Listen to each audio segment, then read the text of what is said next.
All right, it's 6 p.m., so we will call to order now the Tuesday, June 17th, 2025 Liberty Lake City Council meeting. The mayor will be here with us momentarily, but we'll proceed until she gets here, and we'll start with our invocation and Pledge of Allegiance. The invocation will be offered by Councilmember Spencer. Please stand. Our Father in heaven, we come before thee this evening in gratitude for all of the many blessings that we enjoy. We are thankful for this chance that we have to live here in this beautiful community and with so many wonderful things to do and people to associate with. We're thankful for this opportunity that we have to gather together as a council and pray that thou will bless us as we council together regarding the business of the city, that we can come to satisfactory conclusions and that we can work for solutions that are best for the community. And we pray for these blessings and favors this night in the name of Jesus Christ. Amen. Amen. I pledge allegiance to the flag of the United States of America and to the republic for which it stands, one nation under God, indivisible, with liberty and justice for all.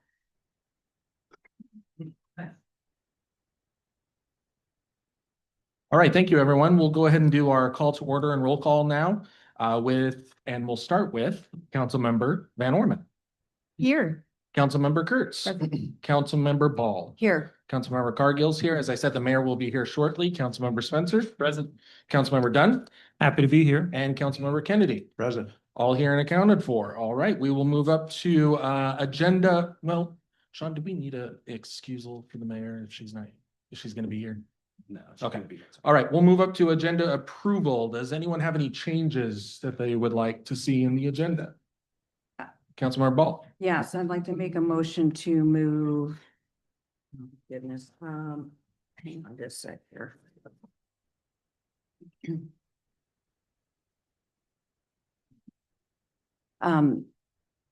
Nine to D from the general or to the general business Okay. action items. Okay, I'll second that. Any discussion? All those in favor of moving 9D to general business, please say aye. Aye. Any opposed? Okay, passes 7-0. Thank you. Any other changes? Hearing none, we will entertain a motion to approve the agenda. So move. Second. All right, moved by Councilmember Spencer, second by Councilmember Kurtz. All those in favor, please say aye. Aye. All right, passes 7-0. Thank you all. We have an agenda. We are up to citizen comments now.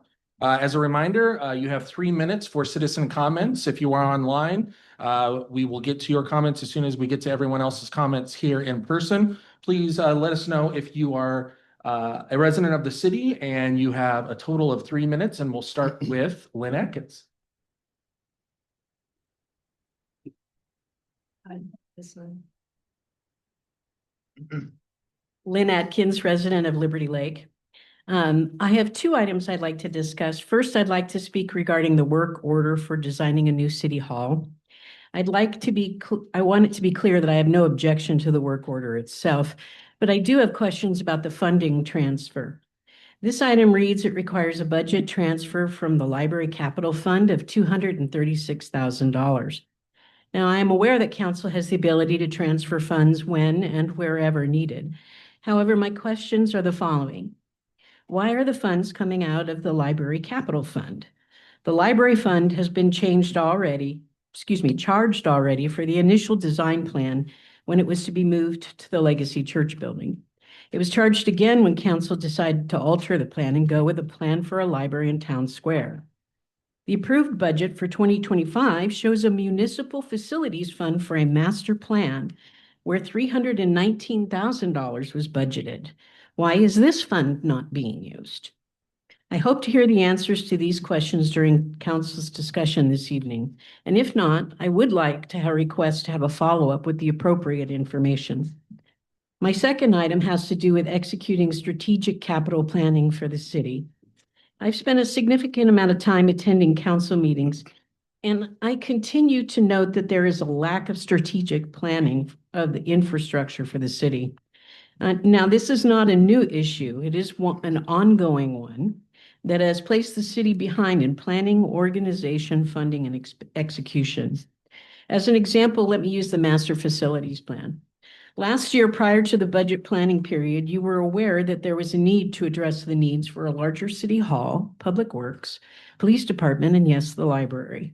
Yet in preparation for budget planning, you had no process in place to collect data regarding a needs assessment, estimated costs, and funding options. From a financial planning perspective, your budgeting seems to miss the mark on long-term planning. There should be money set aside on an annual basis in a fund that goes towards these long-term needs. Yet what I heard in your annual budget planning was around short-term needs for the next year. Please consider this as we enter into the budget planning period, and I look forward to hearing your response on the library capital fund. Thank you. Great, thank you. And sorry I'm late, everybody. So next up, we have Craig Phobes. Craig Phobes, Liberty Lake resident. I will be extremely brief. I just want to second everything that Lynn Atkins said. I'm very pleased to see the council abandon the notion of selling the Legacy Church building and putting the council chambers there. I think that's the appropriate decision, but it's not appropriate to take the funding from the library capital fund to do that for the reasons Lynn has said. Thank you. Thank you. Okay, do we have anybody else in chambers? If not, if anybody would like to make a comment online, please let our meeting host know, and our Rochelle stand-in, Mr. Kyle. Do we have anybody, any written comments that we need to acknowledge from the last couple of weeks? Okay, great. Anybody online? We do. Stephanie. Welcome, Stephanie. Could you please introduce yourself? Let us know if you live in the city limits or not, and you'll have 3 minutes. Welcome. Hi, my name is Stephanie Sullivan. I live in Liberty Lake. I just wanted to make a comment that on the city website for tonight, there are 3 different city council meetings listed with 3 different Zoom links. You might want to have your IT person or whoever does your website take a look at that. Thank you. Is that it? Okay, great. We will take a look at that. Duly noted. Thank you. We don't see everything, so any time we can get that information is appreciated.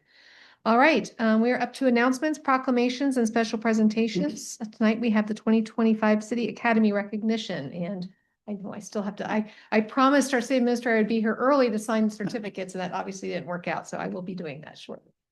So I will turn this over to him. Thank you, Mayor. We are pleased to be able to come before you tonight and introduce the graduates of the 2025 City Academy. As you all know, we've talked about on several previous occasions. This is an 8-week program, and at least 2 of the members of the City Council have gone through, so can relate personally to the information that we're sharing, where we invite residents, and in some cases, residents from other areas to come in and learn more about how the city makes decisions, allocates resources, funds projects, and some other things. And so we also understand that we partner with agencies, in some cases other governments, in some cases private sector companies, to provide all of the array of services that a resident in the city will receive as a resident or potentially a business operator in the city. And so I'd like to call out, before we get to the recognition of the individuals who went through the academy, just a couple of our partners that have participated in the academy over the years and provided information and been forthcoming with their facilities and their schedules so that we can make sure that we have a well-rounded informational session when we offer these. And those are the Liberty Lake Sewer and Water District, and they will be here later to provide a report, specifically by Jay Adams and his team. Fire Station number 3, and generally the Spokane Valley Fire Department, Chief Soto and his team. And then also the Waste Management Smart Recycling Center, and Tammy Yeager and her team. If it weren't for their willingness to participate in these things with us, we would have an abridged version of this. It would still be meaningful. It would still allow us to provide information about the city, but their participation helps us to make it a well-rounded program. And so with that, I want to read off the names of the 2025 graduates, and then we will gather them up here, those that are present, provide their certificates, and then take a photo for posterity. And so I'll read through the names of those that went through the program, and then we will do the photo and certificate handing over. Patricia Botkins, I see in the audience, is here. Mr. Craig Phobes, who you just heard from. Robert Hopkins is here. Richard Klingler, I don't believe I saw. We'll get his certificate to him. Judy Schumacher is here with us, and then Abby Schuster, and I'm not sure that I don't see Abby. And so those are the graduates of the 2025 class, and we look forward to continue to offer this program and make it better through the feedback of all who have gone through it. And so with that, I'll invite the 2025 class up, and we will take a group photo and get your signed certificates to you. We're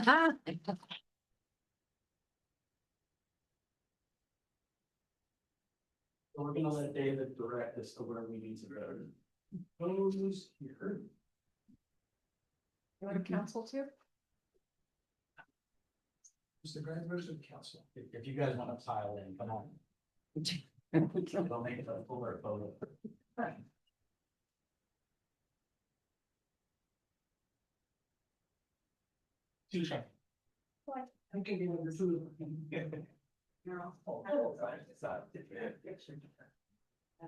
So. So we're relying on you to tell us where to go. When I have the City Academy attendance in front, can we have them hold their certificates? Open them up. What I mean, this year. I don't know, maybe present certificates. We'll hold the certificates. Okay. Which okay. I need to see your face. If you don't see my face, I can't see yours. Chris. Look at your phone.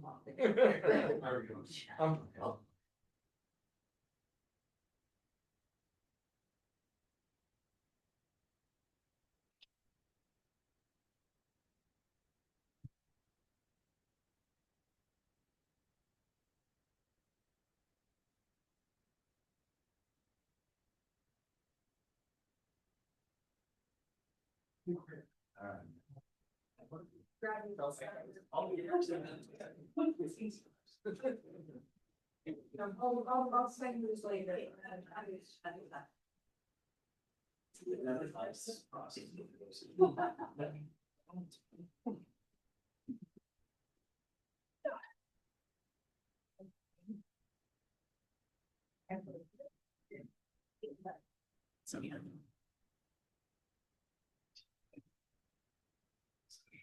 Want to make sure that each person individually.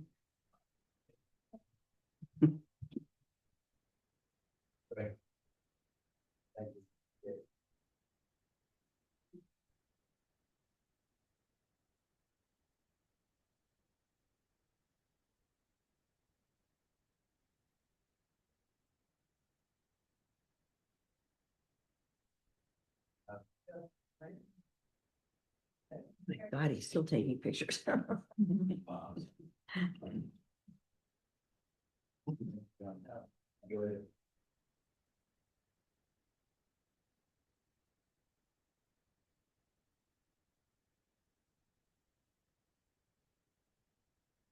Yes.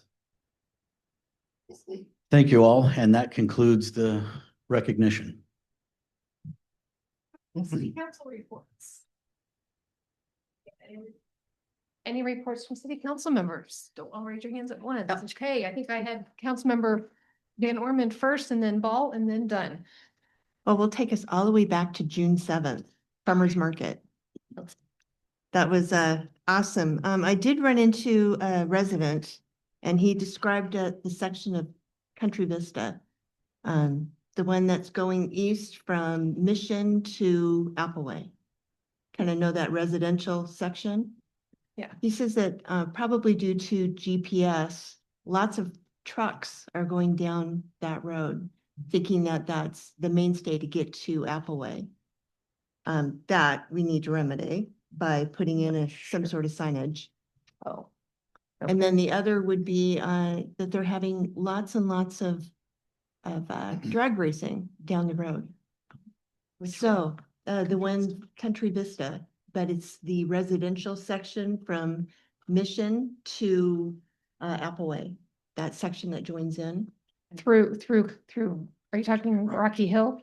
Yes. Okay, yeah, that's unfortunately, that's not anything new Yes. and the PD's aware. So is there anything that we're looking at as far as, No, I'm not pointing at you. I'm trying to get one of our esteemed PD members to come up to answer your question.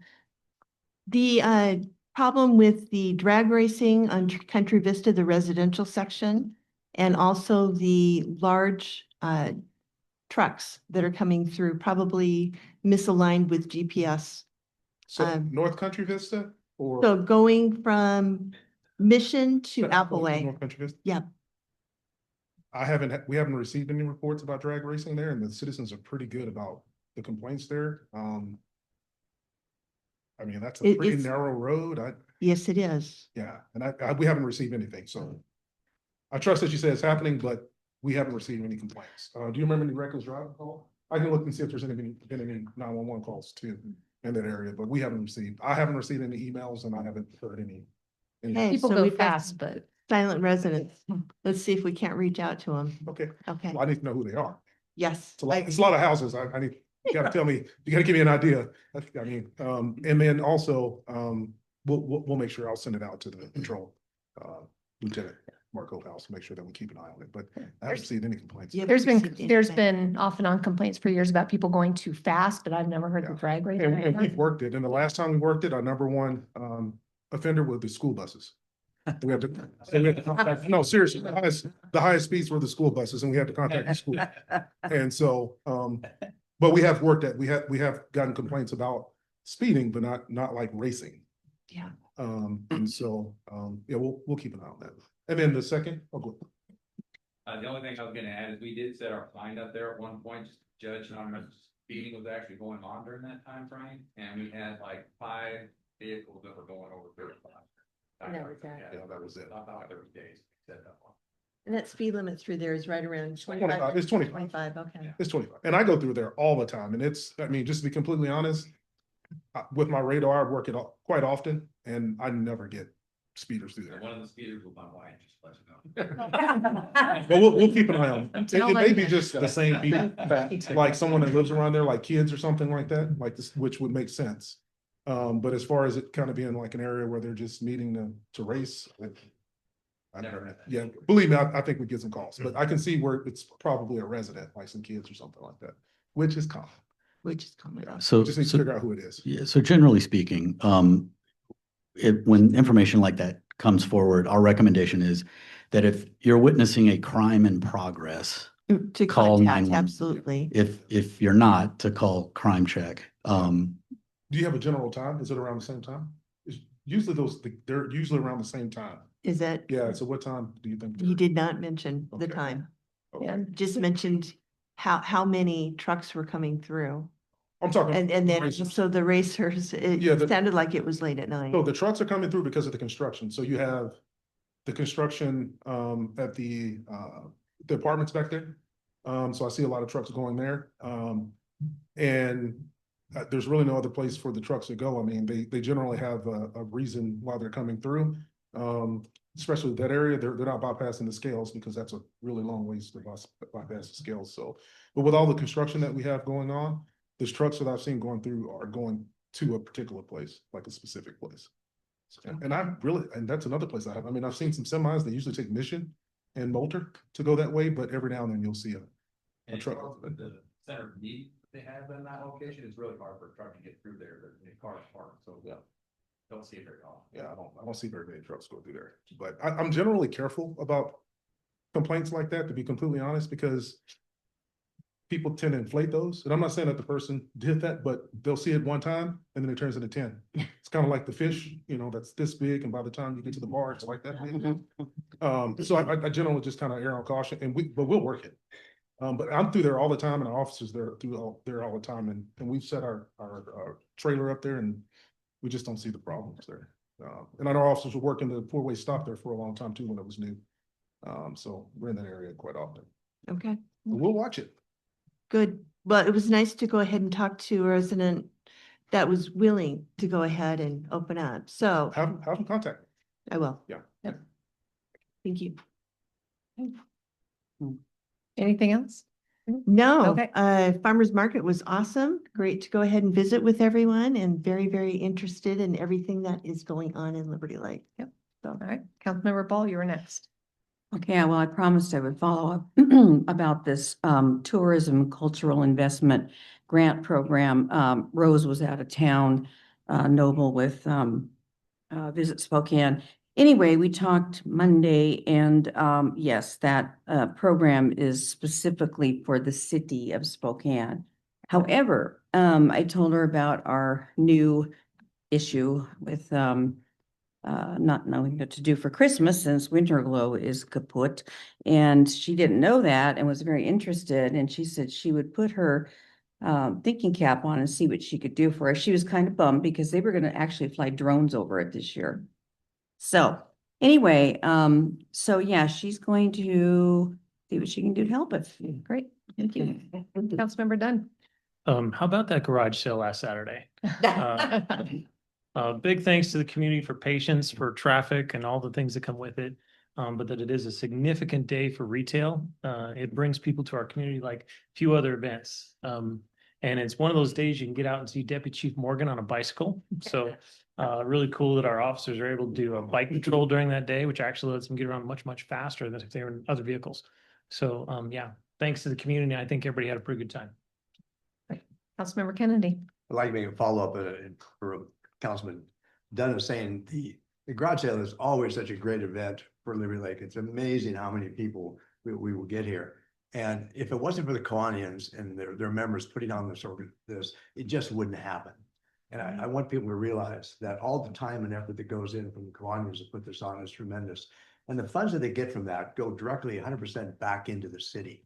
And that's really important. But what's interesting is that there's always substantially more garage sales than there are people who are registered.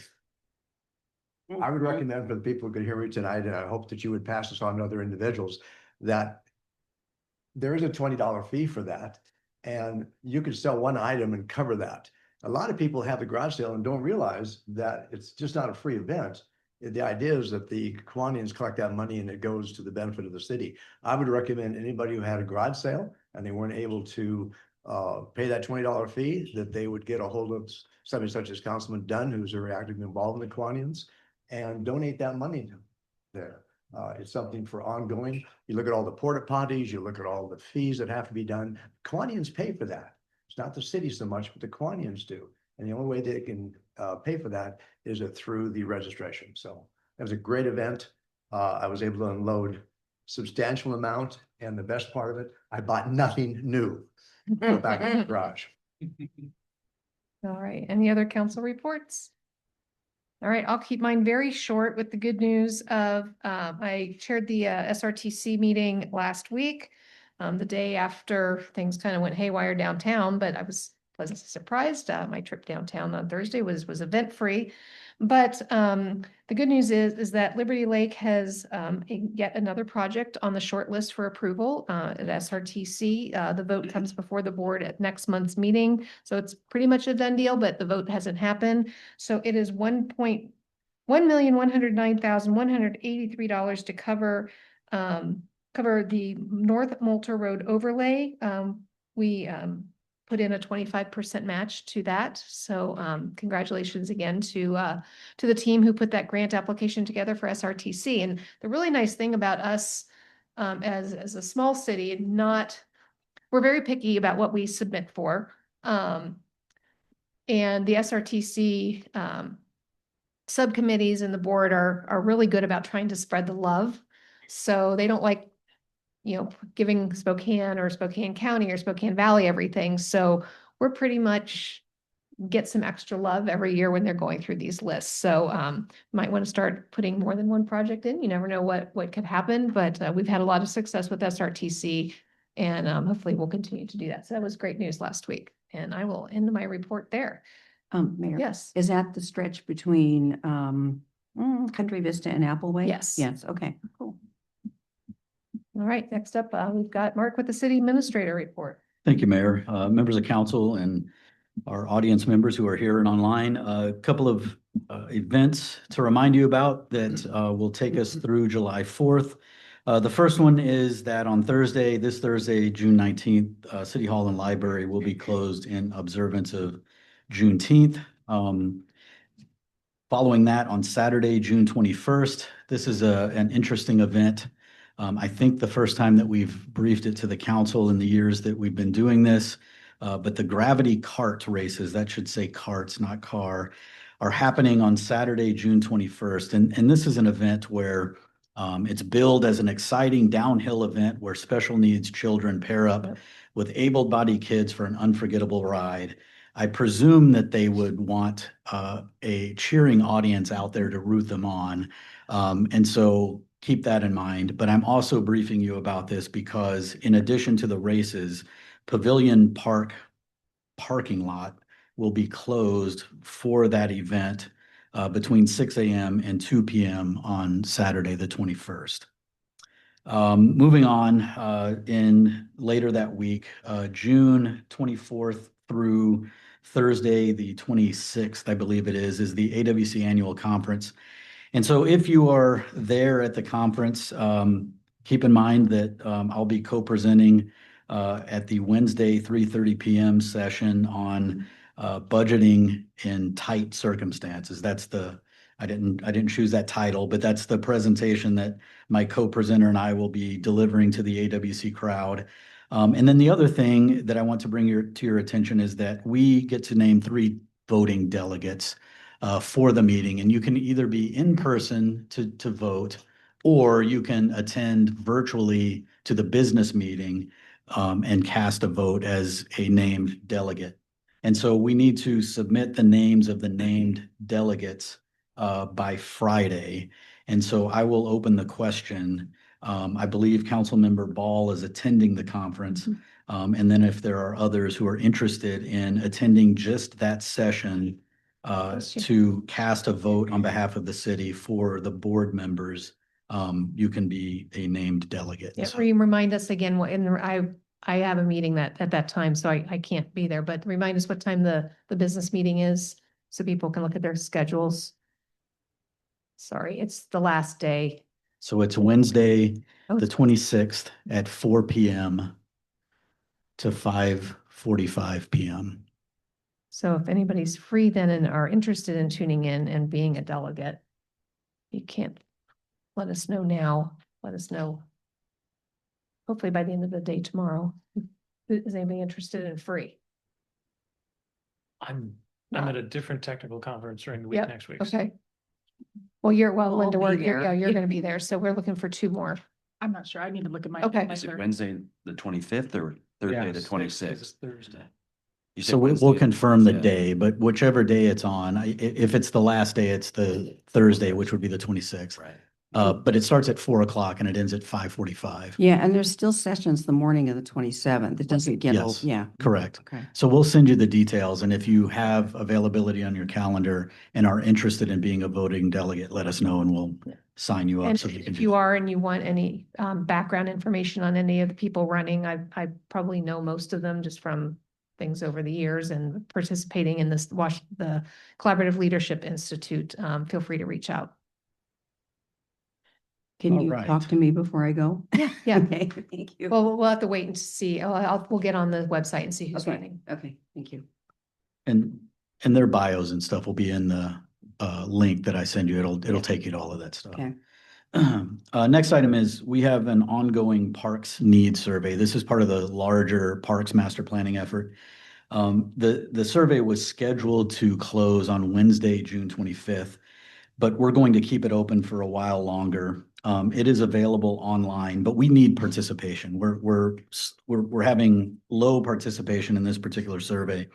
And so if you know of individuals who use our parks, plan to use our parks, will use our parks because they're planning families and other things, let them know that this survey is out there and that we need input from residents and visitors, patrons of the park, so that we can get a good sample of data.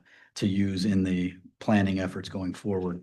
And then finally, and this is a little bit later on the calendar, but we've got the July 4th events coming up, the community celebration as it's billed, and there are multiple events starting on Thursday, July the 3rd, with the boat parade at Dreamwood Bay. This year that's sponsored by our local Brett's RV and Marine, and we've got the kickoff of the Kiwanis Summer Movies in the Park beginning on the 3rd, and they're showing as the first feature this year, Moana 2.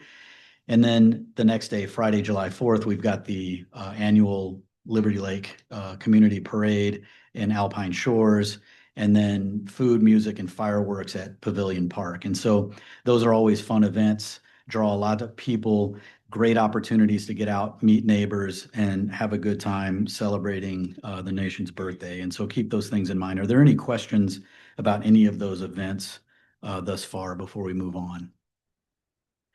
All right. This is the second meeting of the month, and so we've sent out the department reports, and now is council's opportunity to ask any department head questions about their respective reports. Anybody? Councilmember Ball. Excuse me. I have several questions for Lisa. Is she online? She's online. Okay. Lisa? Hello? Hold on. She's coming. Sorry, having difficulty finding my audio. We got you, Lisa. So good evening, Lisa. I have some questions about your report. First of all, on code enforcement, the last bullet point, Sue's drafting a white paper regarding approaches to sidewalk maintenance and repair for evaluation and consideration as part of the sidewalk master plan. Does this include, because we talked about this before briefly, figuring out an equitable way to help private citizens that can't afford to fix their sidewalk? Yeah, those are the issues that we're going to be looking at. Sue has been researching it. She's putting it into a white paper format. And once we get the data back from the sidewalk survey, we will be putting together a steering committee, if you will, to look at the pedestrian sidewalk issues and make some recommendations. And we'll be vetting it with various commissions and whatnot. So that's something that we're looking to do in the fall, but we're laying the foundation right now with the research that Sue is doing and with the data that we're collecting on the sidewalks, which I believe we're supposed to be done with data collection by the end of this week. Oh, okay. But we won't get the data until later in the late summer, early fall. Okay. And then, let's see, Topgolf. So it looks like the purchase and sale agreement won't be completed till May of 2026. So what are we looking at here? When is it actually going to spring up? I have no idea. It's been delayed a little bit as they're going through some corporate reorganization. Oh, yes. Okay. And then engineering, let's see, under engineering and capital improvements, second bullet point, given that timeline, can they get it done before the nasty weather sets in? We are doing our best. Unfortunately, we did get the contract signed today, and we submitted the ad, we were submitting the ad to Spokane Valley News Herald, and they informed us that the deadline was yesterday because of Juneteenth. So it won't run for another week, but we will get it in next week. So we'll have tight timelines in terms of when they need to start and when they need to finish. And if again, our understanding is that bidders have been relatively hungry this year. And so if somebody has the availability and bids on it, great. If not, we will have to go out to bid again next spring, but we're trying to get it done this year. Okay. And then I don't know if this is in your department, but there was something about a pop-up at Pavilion Park on June 20th. Is that under your department? That's actually, Jen is leading the parks plan, and that is an engagement strategy with the parks plan. So Jen may have more to share with you on that. Okay, okay, thank you. So is Jen? She's. Hello. Hello. Hey, Jen, so what time is this pop-up at Pavilion Park on June 20th? It didn't give a time. It's from 8:30 to 11:30. Okay, So and 3 hours. okay, 8:30 to 11:30 on the Yes. 20th. And then what happened to the Bumblebee at Rocky Hill Park? Well, we don't know exactly, but it was broken. So I don't know how it got broken. They broke the steel springs on it. So we're working on getting that replaced. We don't know what happened. We came back from a weekend and it was broken. Huh, you think it was vandals? I don't know. Okay, Don't know. okay. Thank you. And then I have Yep, one you're question. welcome. Oh, for Ben. I don't see Ben. Oh. Hmm. Oh, hold on. We got to promote him to panelist.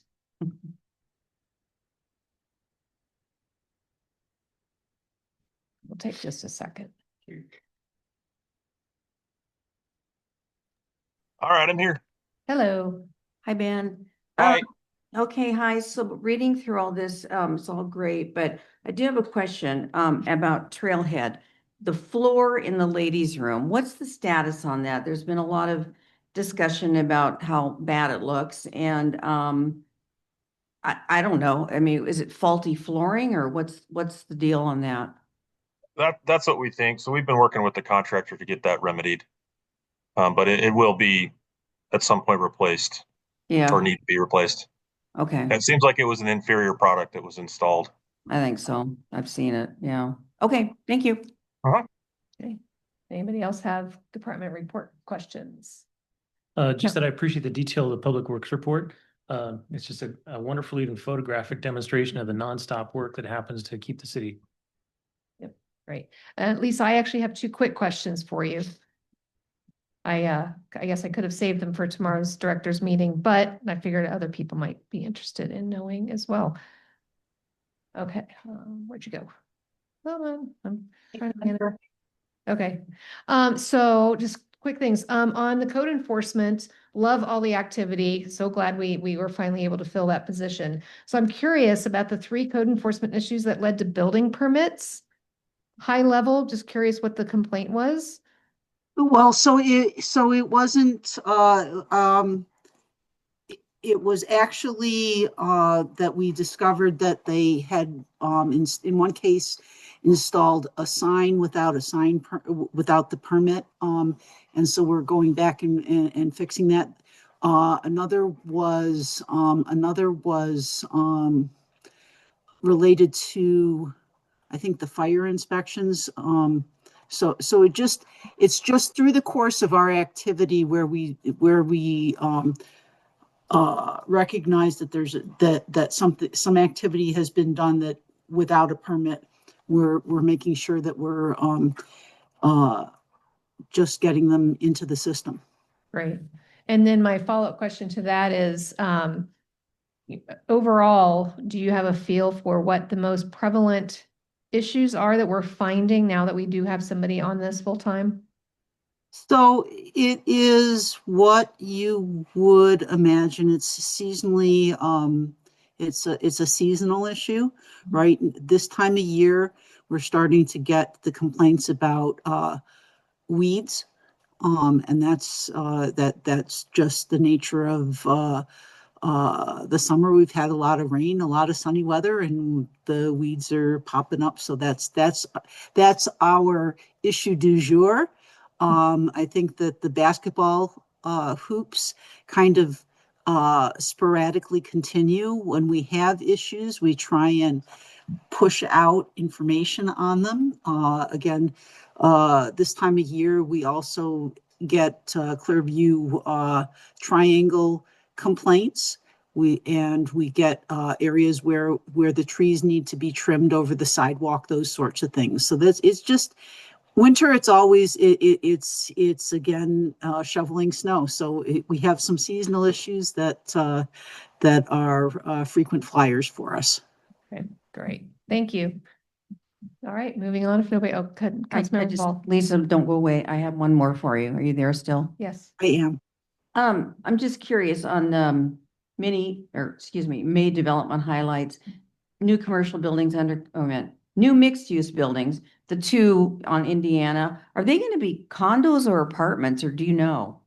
I don't know. We know that right now we have condos being built on Indiana that will be where basically Kramer Parkway intersects with Indiana. Those are actually condos.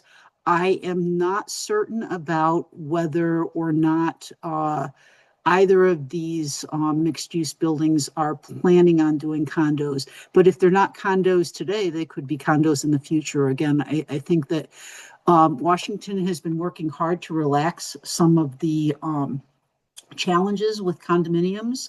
I think that they still have a ways to go, but I think they've knocked down enough of the obstacles that Greenstone at least is willing to try the condo situation again, and that's the one that's going on Kramer in Indiana.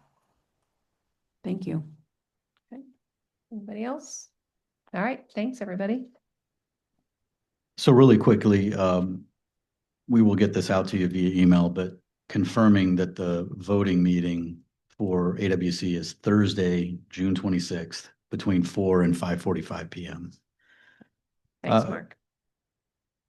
You're welcome. The budget engagement item that I wanted to discuss, we're not going to go through what each of these things is because there will be plenty of discussion about them and introduction to them as we go through the season that leads up to the budget development.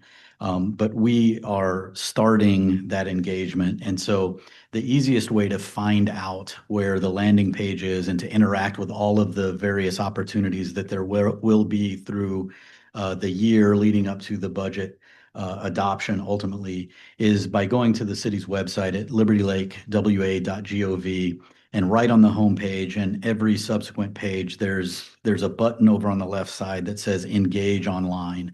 If you click that button, it will take you right to all of the open engagements, and this will be front and center among them. So when those announcements start hitting our social media channels and our website and other things, make sure that you come and provide your insights and let us hear your voice with respect to the 2026 budget.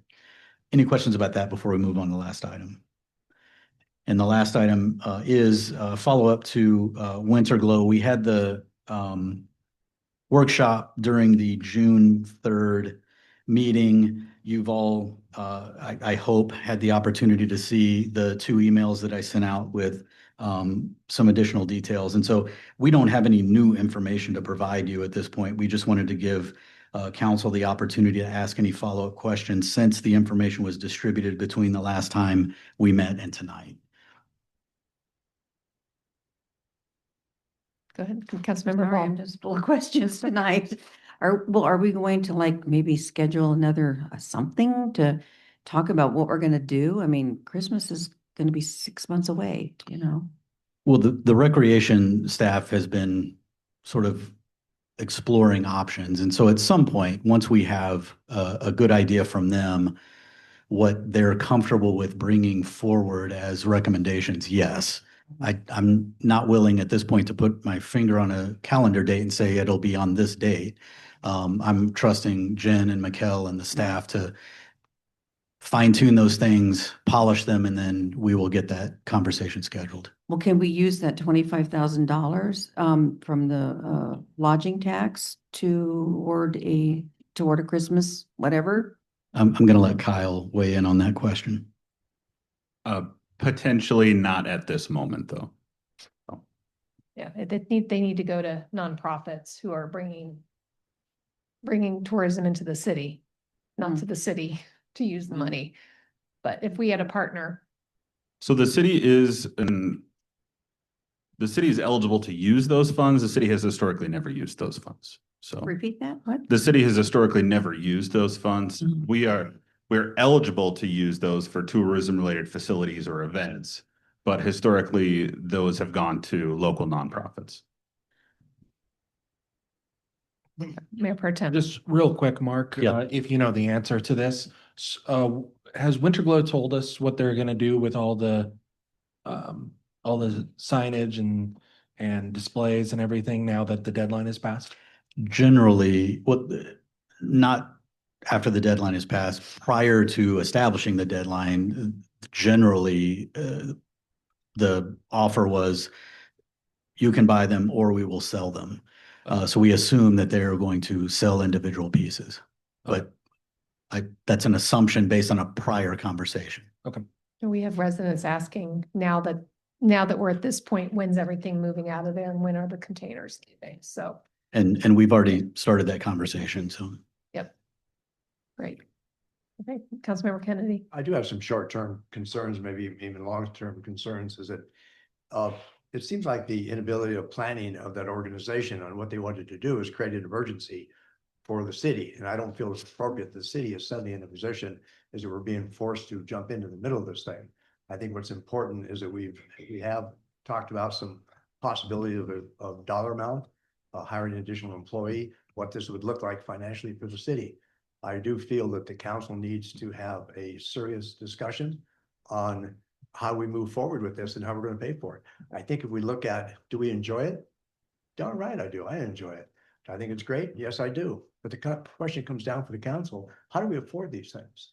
If we have $32 million in projects over the next 5 years, and we only have about half that money, and we're also trying to build a new library, and also we're going to be spending money tonight to look how we're going to move the city hall, we have responsibility to the citizens. Is it for every dollar? And my concern is if we look at $15–20 million, I think, well, $100,000 is really nothing. Yeah, it is. Yeah, it is. So I am concerned that how this is being put, in my opinion, on a fast track, that we have to hurry and make a decision. So I'm just concerned about that. No, I don't think anybody's in a hurry. The staff's diligently pulling together some options that will be least costly, less labor intensive, at least for the interim, so we can do something this year, but nothing extravagant. So as soon as we have some suggestions from them that we can put some numbers to and some timelines, it'll come obviously to the council for discussion. Mayor Pro Tem. Maybe I'm not understanding this, Mark. My understanding from all the emails we received is that the Winterglow piece of this is done. Correct. We're not going to be coming back with any proposal to do 25,000 or 100,000 or this program or that program. What we're talking about now, the next step is if the city can do something on its own as a display, either at Orchard Park or somewhere else, to basically kind of make it so that our celebration of Christmas doesn't go from 100 to 0. Is that accurate? That is correct. Okay. Yeah. So in terms of what Councilmember Kennedy was saying, we don't have to now worry about, being pressured into making a decision on the amount that we're going to spend for Winterglow. That part of the conversation's over with. It is. And if you'll just indulge me for 30 seconds, those expenditures in 2025 were not budgeted. And so whatever we would propose to do, it would fit within the existing 2025 budget. Got it. Thank you. Councilmember Ball. Well, since we're talking about it, I did have an idea. I just wanted to throw this out there. My hometown of Anchorage, it gets very dark in the winter. And so what the city up there has been doing for a very long time is, and residents just do this on their own, putting up white lights early as it starts getting dark and leaving them up through January and February until it starts getting lighter. And it's kind of been dubbed the City of Lights now, not Paris, but Anchorage, Alaska. And it does cheer people up, So I mean, if we could just get residents just to put up lights, whether they're white or green. Get that past the HOAs. Well, you got to take them That's a down. tongue-in-cheek comment. No need to Okay. reply. Okay. All right. No, if anybody in the, on council or, in the public wants to throw some ideas at Parks and Rec, go ahead and, send stuff, but they are working on stuff. And I would say to the community at large, don't wait for us to make your individual holiday decorating planning decisions, right? That's not what we're saying. Yeah, do that and make it grand, right? We're talking about something that would be a city sponsored or co-sponsored winter event, similar to what we have at Barefoot or something like that, which is unplanned right now. All right, Councilmember Kurtz. And I just wanted to say that I think that while the lights at Winter Glow, I think were what drew people there over the years, the city and the organizations that we worked with made the event bigger every year with the fireworks, with the band, with the cheerleaders and the police. So I think there were a lot of elements of that that didn't involve the displays themselves that we can still do. I think there's still a lot of ways to celebrate that even without the lights or some other version of that. Sure.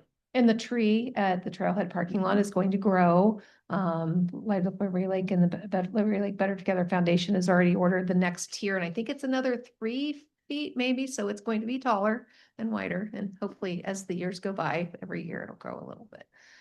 So, all right, anybody else? Mayor Pro Tem. Just one more real quick thing, Mark, and this is just kind of a reminder. I think we discussed about last year at this time, actually, when we were talking about the military, what are they? They're hanging from the flagpoles, the banners that are hanging from the flag, Yes. the light poles, excuse me. We were talking about the possibility of in the winter, because those come down, putting some sort of Christmas display on those. So, that's another idea that's out there, is that I don't know what the power situation is. I assume that you can get power to them since it's a light pole, but that's above my pay grade. I think the challenge is that Vista owns those Yeah. poles, so we would need to get their buy-in to put them up. And we've had some preliminary conversations, and so we'll follow up on those as well. All right, great ideas. Just keep them coming. All right, Mark, you have anything else? Sorry, no, that concludes my report. All right, thank you. All right, next Just a up. quick question. Yeah, go ahead, sorry. Any updates, Mark, on the demographic software that we purchased regarding movements of people? Oh, do we have our license yet? We do. Regrettably, I haven't done a full analysis on anything yet, but yes, the agreement was signed. We have access. We've scheduled some meetings to get some additional staff members plugged in, and we will start crunching some numbers and bringing some reports back to the council in short order. Great, thank you. All right, next up, we have Liberty Lake Sewer and Water District report. I don't see anybody online. Is there anybody waiting who's not a panelist? Okay, we'll keep trying to dial that one in. All right, next we have the Library Board of Trustees Annual Report. Welcome.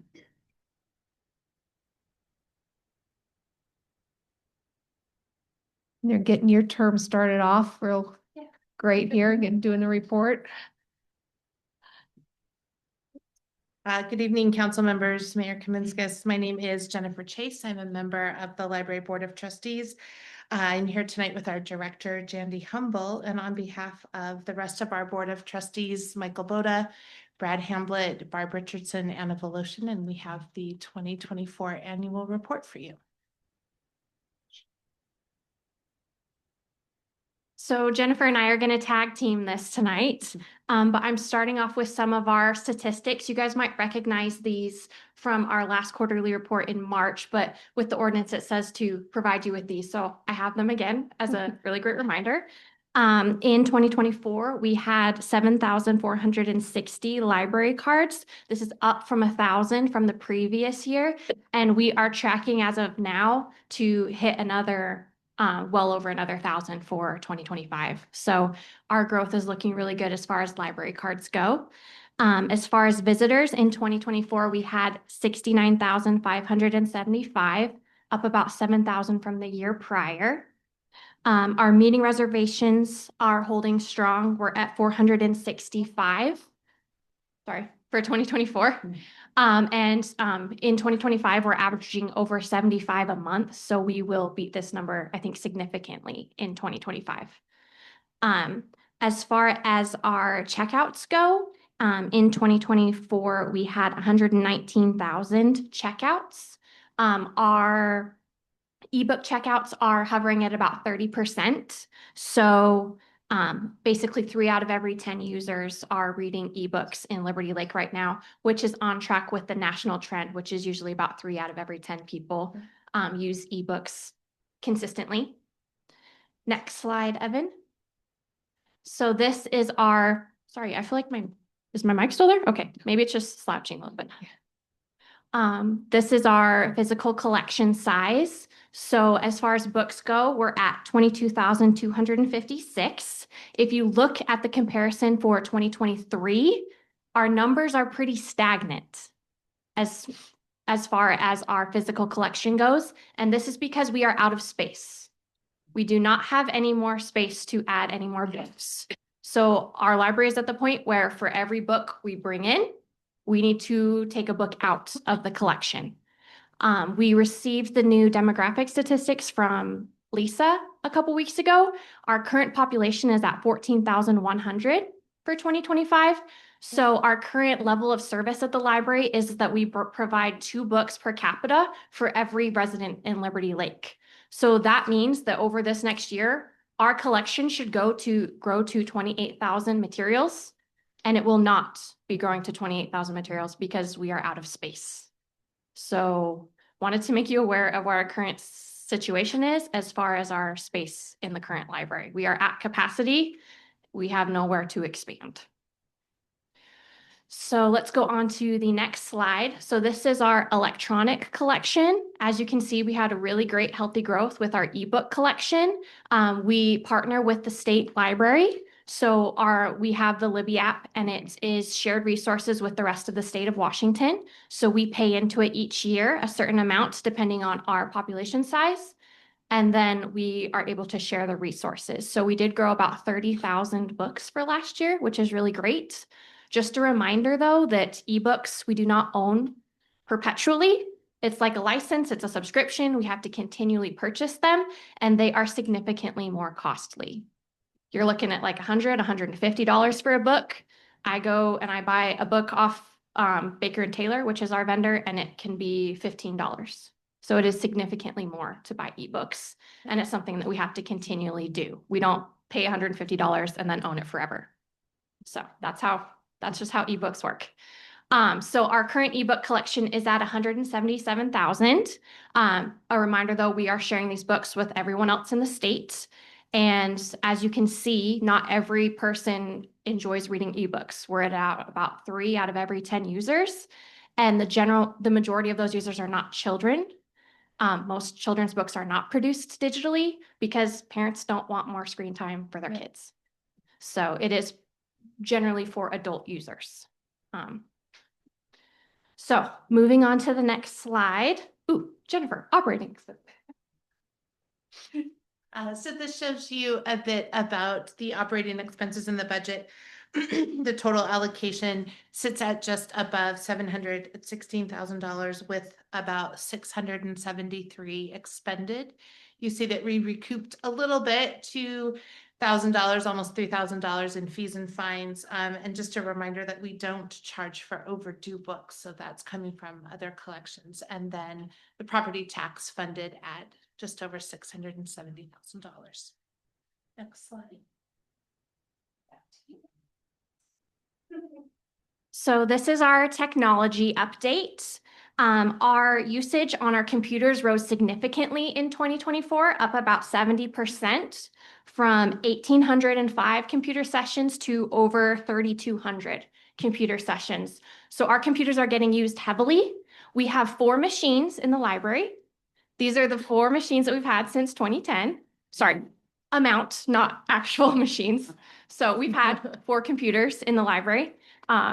And we still have 4 computers in the library. Our biggest challenge is that we don't have additional space to add more machines. And primarily this is due to lack of power. So our building was built before everyone had a laptop, everyone had a phone, and our floors are also cement. So our power is where our power is, unless we're drilling down, which nobody really wants to do. So we have 4 computers available for public use currently, and we don't have any space to add any more additional machines. So we've noticed a challenge with that last year, and we're noticing it significantly more this year in 2025 as well. We have users who come and use the library every single day.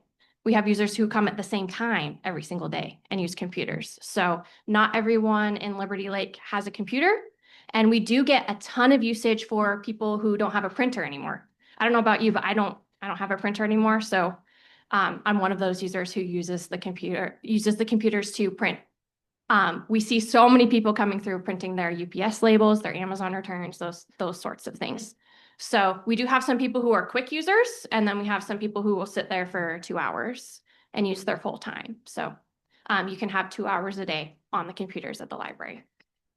The other challenge with it is just that there's a lack of privacy. So you are sitting in the library next to somebody else. If you have to take a phone call, if you're trying to talk to somebody, we've had people who are trying to call Social Security, trying to call something about a passport. There is a lack of privacy. You are sitting next to everyone else. So just something to be aware of. So let's see, our next slide is our youth programming attendance. So this is our attendance for 2024. This is for ages 0 to 18. So it's our early learner storytime aged kids, our school aged kids, and then our teens. So we are up about 2,000 from last year.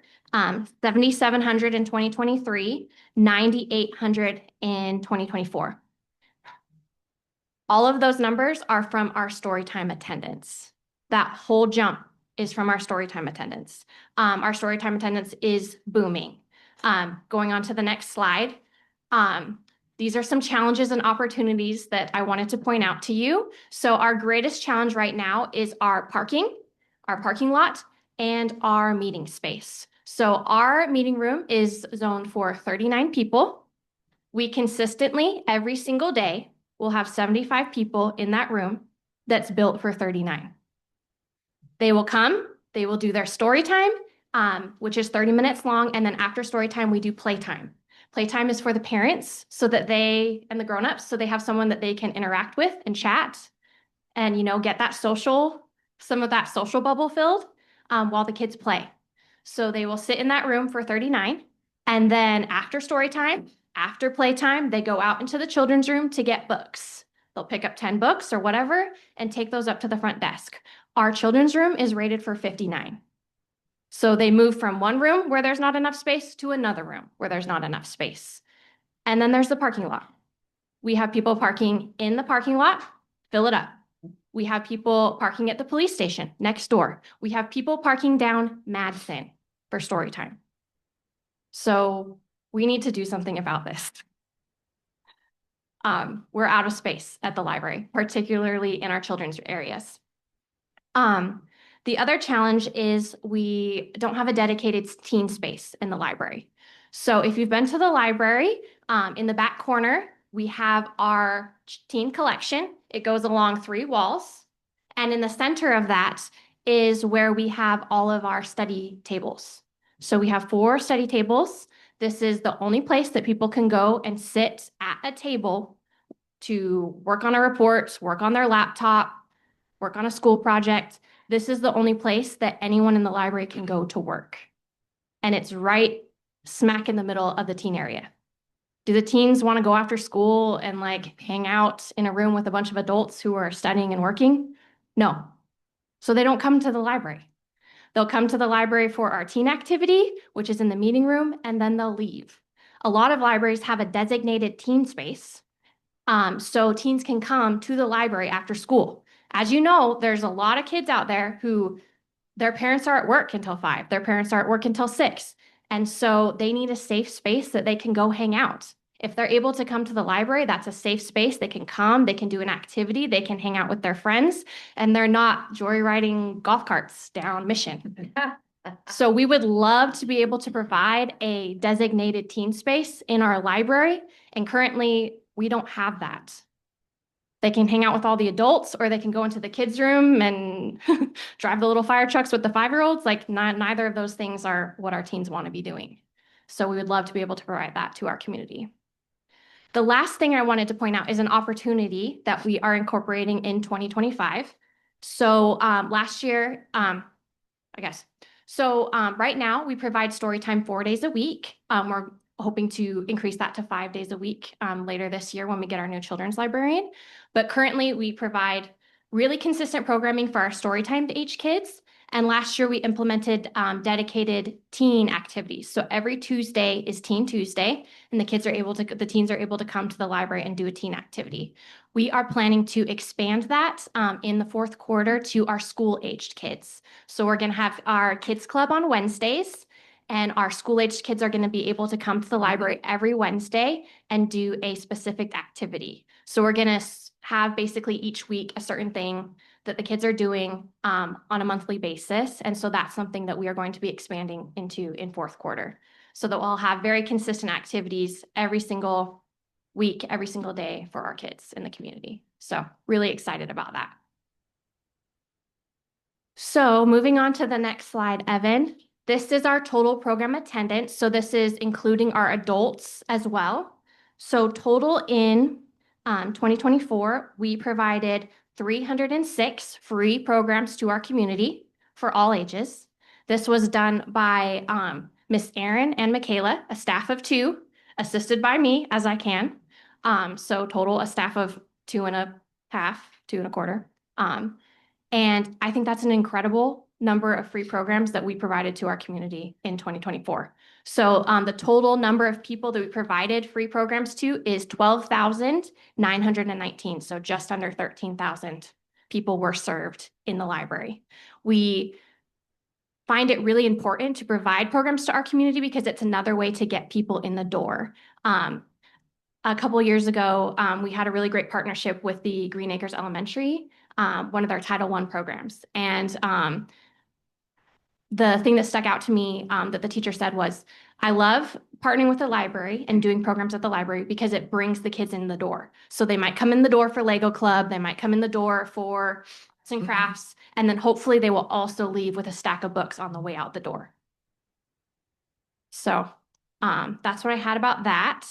Our next slide is just wanting to let you guys know that our summer reading program started yesterday. This year, the theme is an art theme. So our theme is called Color Your World. And it's been open for 2 days, and we've already got 250 people registered for the program. So we do provide a reading program for 0 to 5, 6 to 11, teens, and adults as well. So I'd love to have you come to the library and sign up for the summer reading program. We give 3 prizes throughout the summer when the kids or adults hit certain milestones. So let's see, I think you're up next. We value our library volunteers, and as you see in how programs have grown and the size of the staff of the library, there's absolutely no way that those kinds of programs and services could be offered without volunteer hours. Our teen advisory group volunteered about 255 hours in 2024. And a big piece of what they did was really like passing it on to younger kids. They worked with the STEM camp. They designed decorations and games for the Halloween party. They volunteered at events, helped with the setup and preparation for kids' crafts, getting ready for summer reading. So these are opportunities that a lot of the teens that come in have those volunteer hours for high school, and it's just a great way for them to give back to the community, and then a great way for the younger children to see, hey, this is something that I can do when I'm that age. And then we have about 688 hours of general volunteers. These are folks who volunteer once or more each week and provide that valuable service of shelving books, pulling holds, and just really keeping the library running smoothly. Next slide.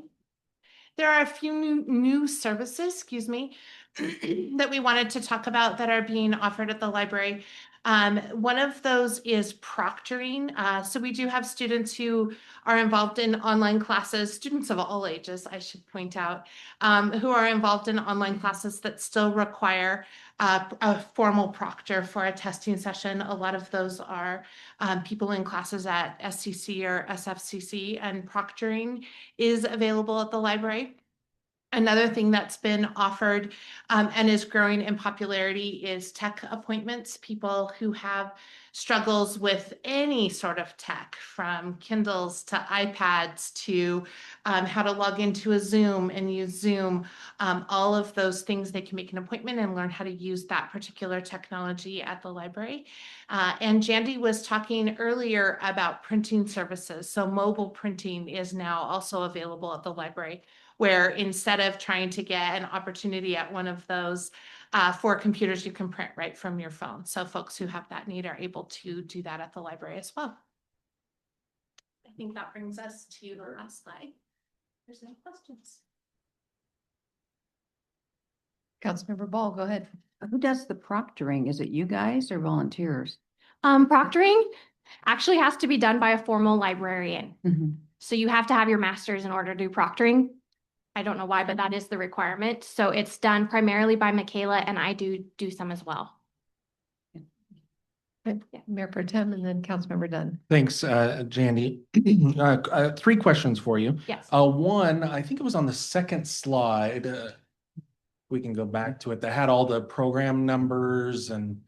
Is it the physical collection? No, this one. This 24. one. Yes. Obviously, 465 meetings is an impressive number of meeting room reservations. I'm trying to determine how many of the visitors are actually folks using the meeting rooms as we kind of move forward and talk about the idea of a community center / library at Town Square.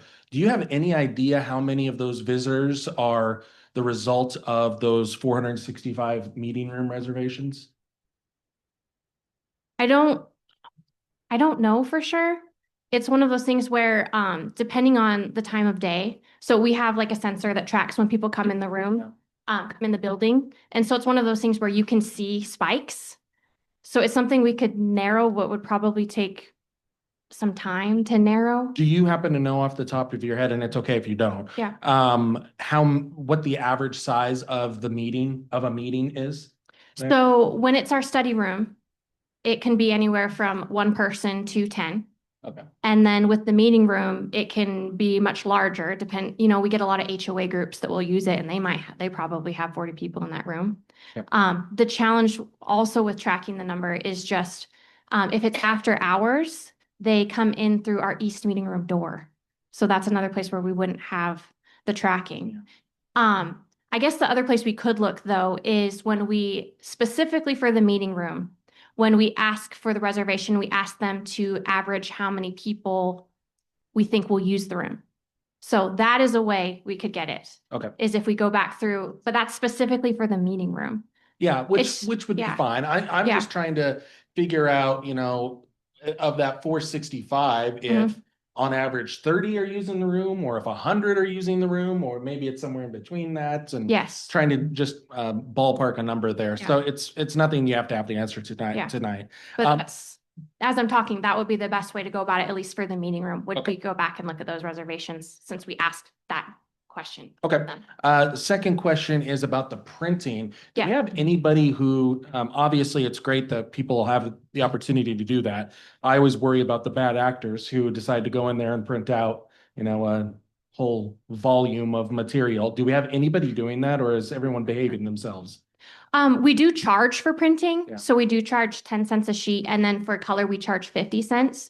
So I do think it, at least especially with color, makes them more mindful. We sometimes will get somebody who needs to print like 200 pages, but I would say that's like 1 person in a month. So the next graphic on there, I think, was the budget. Can we go to the budget slide? Yes. So is that 2,918, does that include people who paid for printing? Yes. It does? Okay. Oh, interesting. Okay. Okay. That's great. And then my third question was more of a board question. Obviously, we had a lot of discussion about the ordinance change. And there was a little bit of concern about the number of policies that would have to come forward. But I haven't really seen that many policies that we've had to approve or look at since we made that change. Is that accurate, or did I just miss something? Yes, I would say it's accurate. Okay. Our cadence with our policies is that we'll kind of review them maybe every 3 to 5 years and go through all of them. And so we at once. Okay. over the course of a year. It's with our last run, it took about 2 years. And then it's as needed.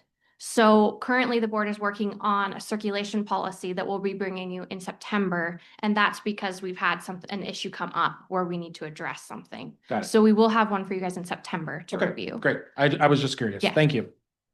Okay, we had Councilmember Dunn next. Hey, Jandy, I'm always impressed with the depth and the breadth of the programming.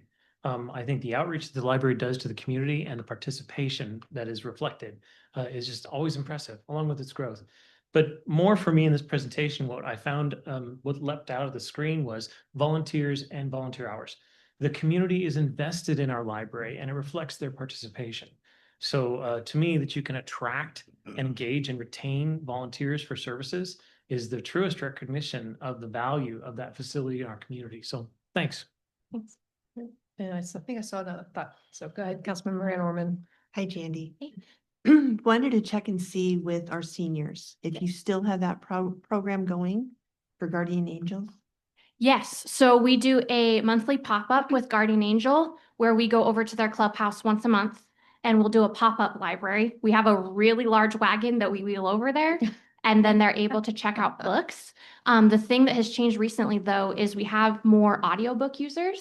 And so we've purchased CD players because we feel like that's the easiest way for the seniors to listen to the audiobooks is, you know, the old school CD players that you had in the 2000s with the really large play button. So they've been checking out a lot more audiobooks recently. So now they can check out a CD player to go with it. Had not heard of that for a while. So I know. Yeah. thank you. Yeah. I say that was a lifesaver when my mom vision started to go I finally convinced her to do the audiobooks and being able to sit there and manage the CD player and get through a book, you know, in a day or so in some cases, because that instead of watching the TV blindly, she'd listen to her book. That was a great program. Just Councilmember Ball, go ahead. comment, I didn't know you could get a CD player still with a big button. Yes. So we have a couple that we kind of use at Guardian Angel, and then we now also have one that you can check out at the library. A couple of the other libraries in the system have them as well. So yeah, Wow. kind of going back old school a little bit. Cool. Yeah. The garage sales are great for that. Yes. True. True. Councilmember Spencer. Thank you. Thanks for the report. I just wanted to get a clarification. It might be 1 or 2 slides forward regarding the digital collection. You said Yes. that the cost for each ebook is up to $150. Yeah, it something like depends that. on the ebook, but it's significantly more. Yeah. Now, that you said that you guys are partnering with the state library for that. Yes. So you guys are paying a regular monthly fee to be part of that collection? So Plus it's books, or how does Yeah. that work? Yes, so you guys approved our expenditure in February. This year it was in the $12,000 range. So once a year, we make an annual payment to the state library for our digital collection. And it depends on the size of your population. So last year for us, it was 12,000 something dollars that we paid to the state. And then we have, it comes out of our collection budget, which is just one budget. The remainder of that is our physical book collection.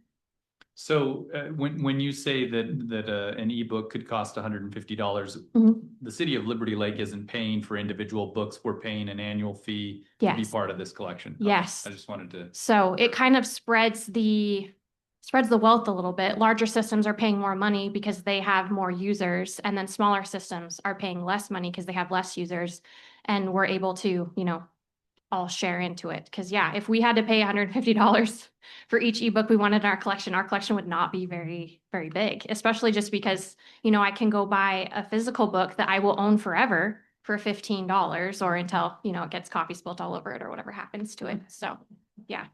Go ahead. Yeah, just a follow-up question. So you mentioned that it's largely kids' books for sure. You're needing a physical copy because the Yes. parents aren't wanting more tech for the kids. So I'm curious how you guys have analyzed as far as the collection, the physical collection itself. You said it's 3 out of 10 that are grabbing the ebooks on the regular. Yes. Have you kind of been able to see from a standpoint of adults checking out physical books? Is there that same demand or more?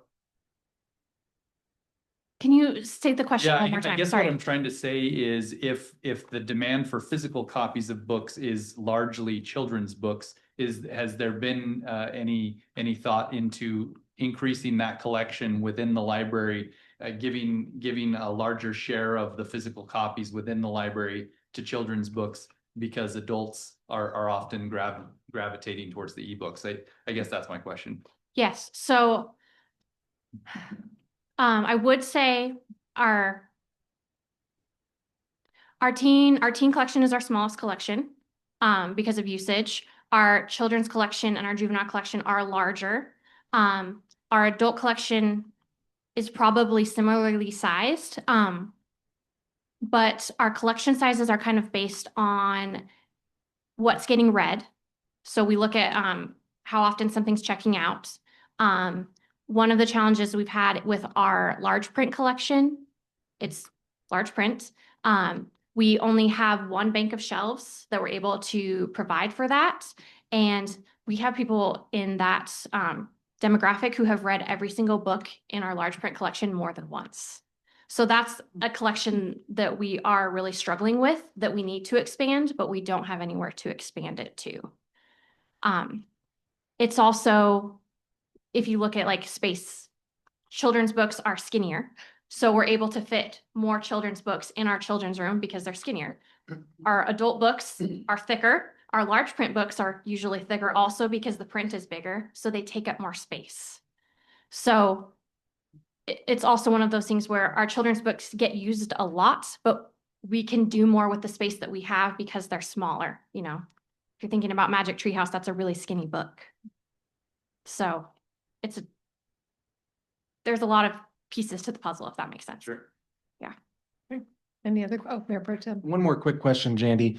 And I don't mean to harp on the 465 meeting room Yeah, numbers, but that number is jumped off the page to me. I'm trying to determine of that 465, do you know what percentage, just ballpark, are meetings that actually have to be held at the library? They're like story time or, you know, whatever the case might be, versus a meeting like an HOA, which could find another location if they needed to or had the opportunity to. So none of those are library programs out of that 4065. That's extra programs. That's none of my library programs. Okay. So that's all meeting room reservations. Yes, they could take place in another place. And we get that question daily because a lot of the time somebody calls us and they need to use the room and it's already booked. So they will ask me, do you know anywhere else that I can meet? And if you look at Liberty Lake, there isn't very many places that you can meet. If it's a small study group, like sometimes I'll tell them you can try New Love Coffee because on their second floor, they do have like some places where you can just kind of sit over coffee and do something if you need to. But if it's a larger HOA group, I feel like the only place they can go is Trailhead. And is Trailhead going to, I don't know, is Trailhead going to charge them the $75 to use the room? And is Trailhead available? So that's another issue is I feel like the library is a free resource for people. So with Trailhead, it's like, unless they're a nonprofit, they do have to pay that $75 to use the room. So it's like they could go to Mode, but also I'm pretty sure Mode charges and for their rooms as well. So that's what I see as one of the biggest challenges that we have in Liberty Lake and why we need a library and why we need a community center is because we don't have very many meeting spaces. Jandy, is anybody tracking, or maybe this is something you need to take a look at going forward if we're not tracking how many reservations we do turn away because things are booked? So it's hard to know. Yeah. Like it's something we could track when they call us on the phone, so- but now we have this new software where they can reserve online. Right. So they can check and they can see for the whole month what's available. We have it open up to 60 days in advance, but if it's already booked, it's already booked. Yeah, good point. So it is one of those things where we're looking at in a new library, having 2 large meeting rooms, as well as having 5 study rooms of various sizes, some that are small for 1 or 2, some that can accommodate up to 20. Because that's another challenge that we're having is that we need kind of a room that's in between sizes. Because even our book club is up to 20 people and they're kind of squishing into our study room now. Because that's what we have available in the morning. That's our other challenge is just that we have 1 meeting room and we're using it in the morning every day for story time. And then it's like people have to kind of break it up after, it's like early afternoon it's available, but HOAs aren't going to meet early afternoon. They need to meet after hours. So we do have a lot of groups that will use it, from 6 to 8 in the evening after we're already closed. But it's just it would be nice to have 2 larger rooms that were available for use all the time. Thank you. Any further questions for you? And just a small question and a comment, I guess. When you mentioned Trailhead, $75, hasn't it gone up since the? I don't remember. Yeah. The last time I looked, it was 75, but yeah, I haven't looked in a while. Well, I don't know. Kyle, do you know? Yeah, so it was 75, and so we are as of June 1st, we transitioned that over to the restaurant owner to take those reservations, and those fees still hold up, depending on what other services you're requesting. So if you're requesting any food and beverage or anything like that, there's going to be an additional cost associated with that. But we have handed over the scheduling of that to Chavalitas. So they're still charging 75 just for the room. Correct. Prep, cleanup. Interesting, because there's a rumor going around it's $350. Yeah, if they're bringing in outside catering, there's a potential for an additional charge. If there's several factors that go into what that would be charged. But if you're having an HOA meeting there, I'm sure it's still $75. All right. Any other questions? All right. It'd be 300 if you had the HOA meeting with alcohol. There you go. Which you might. Which is necessary sometimes. All right. Thanks, ladies. We really appreciate it. All right. Parks and Arts Commission. Welcome, Nancy.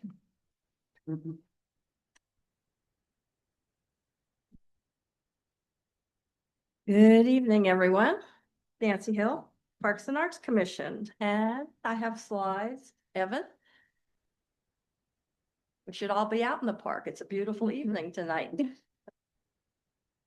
We've been working on our Pavilion Park playground replacement project input, and that's been a big thing. We have a couple of things on the calendar. I see that there was Commissioner Ball had some questions about the pop-up event, which is of course a week from Friday, and we're looking forward to catching people as they are in the park using it, because those are probably the people that are going to be there more regularly. We have the other events like the Touch a Truck. Another big one for us will be a presence in the Farmers Market booth for July 26th. We're going to have some nice visuals that SCJ has helped. We're working with them to some extent, and then another vendor to get some visuals so that our feedback can be targeted and usable instead of some of the stuff that we've had before. And then we're looking at various other local events, how we can contact people and get the word out as much as we can. And while we're doing that, we'll also be promoting the park survey that they were talking about wanting more participation. And depending, I haven't heard the date it's being extended out to, but depending on that date, we can catch people at some of these events and get them to participate as well. So feedback is really important. We want to, like in kind is budgeted. As I mentioned before, right now the park equipment is only for 5 and up. We have nothing for below that. So we hope that when we look at the replacement, we'll at least at minimum be able to cover the 2 groups. So we're interested to see what the community has to say as we go through the summer. Next slide. Call for qualifications. We're really excited that we met with the new director of the Spokane Arts, and they are really going to help throw out our call for qualifications and our request for artists to their email groups, which should increase the feedback we're getting and the number of artists that want to potentially do a project here in Liberty Lake. We separated out our 2 big ones for this year, which is the goat statue at Town Square, welcoming people as they come into the farmers market, and then our Liberty Lake Together art at the Kramer Mission Roundabout. And that has been extended until the end of June. But because of that, we are clearly going to be extending that budget item into 2026. There's no way we can go through the qualifications, select an artist, have them do a significant sculpture piece. And then, of course, with winter coming at some point, not too soon, I hope, getting that installed. So we'll be looking at that as a carryover, and that's pretty much going to be a theme on our big sculpture projects because it's just a lot to get it out and get it done in the same year. But we're excited to see what we get the end of June, which is coming up quickly. Next slide, Evan. Other projects, we're looking, big one is our budget review. We started that at our June meeting, and we're talking about what we want to do for next year. We have some rough drafts for our next 3 years on the budget, and we're narrowing the scope of that down, assigning some dollar values to that, and we're excited to present that to you later in the year. We're working on a bike rodeo, which is going to be fun. We do have our bike committee, which meets monthly during season, and a lot of good things are coming out of that. And one is a continued collaboration with Scope. Last year at Barefoot in the Park, we did give out 80 free helmets through the Scope process. This year, we're going to do it also at Barefoot in the Park, and it's going to be in conjunction with the bike rodeo, which is a course that will be set up probably on the basketball courts with stations and skill sets. We're able to order some bike safety little booklets so that each participant will have that, and I think like a water bottle or something. And it's going to be a nice education issue because the kids are out and about. I saw them today after school was out, and we want them to be safe when they're riding the bikes in our community. So that's hopefully going to be an annual event, but we're looking forward to doing that this year. We're going to go back to rock painting at our booth. That's always a big one. Even have parents painting the rocks, and they can hide them in Pavilion Park during the event, or they can take them home and put them in their own garden or do whatever they want. But it's a really easy project to do, and we're excited that that will draw folks into the booth. So again, we can get the input on the playground replacement project. And then we continue to work with Mikhail on exploring different recreational opportunities and what collaborations we might have with other municipalities or other groups that might have ideas that we can partner with just to bring more, especially in our summer months, as we move forward as a community for getting kids involved and, of course, you know, away from the screens as we can. So those are some of the exciting projects we have coming up. The budget's a little tedious, but it's still exciting because we'll have projects coming out of it. Next slide. We want to thank Audrey White. She's been our student commissioner from Ridgeline High School, and she's just been a joy to have at the meeting. She's been a contributor. She's helped coordinate the rotating art display that we have as you enter the Trailhead event room.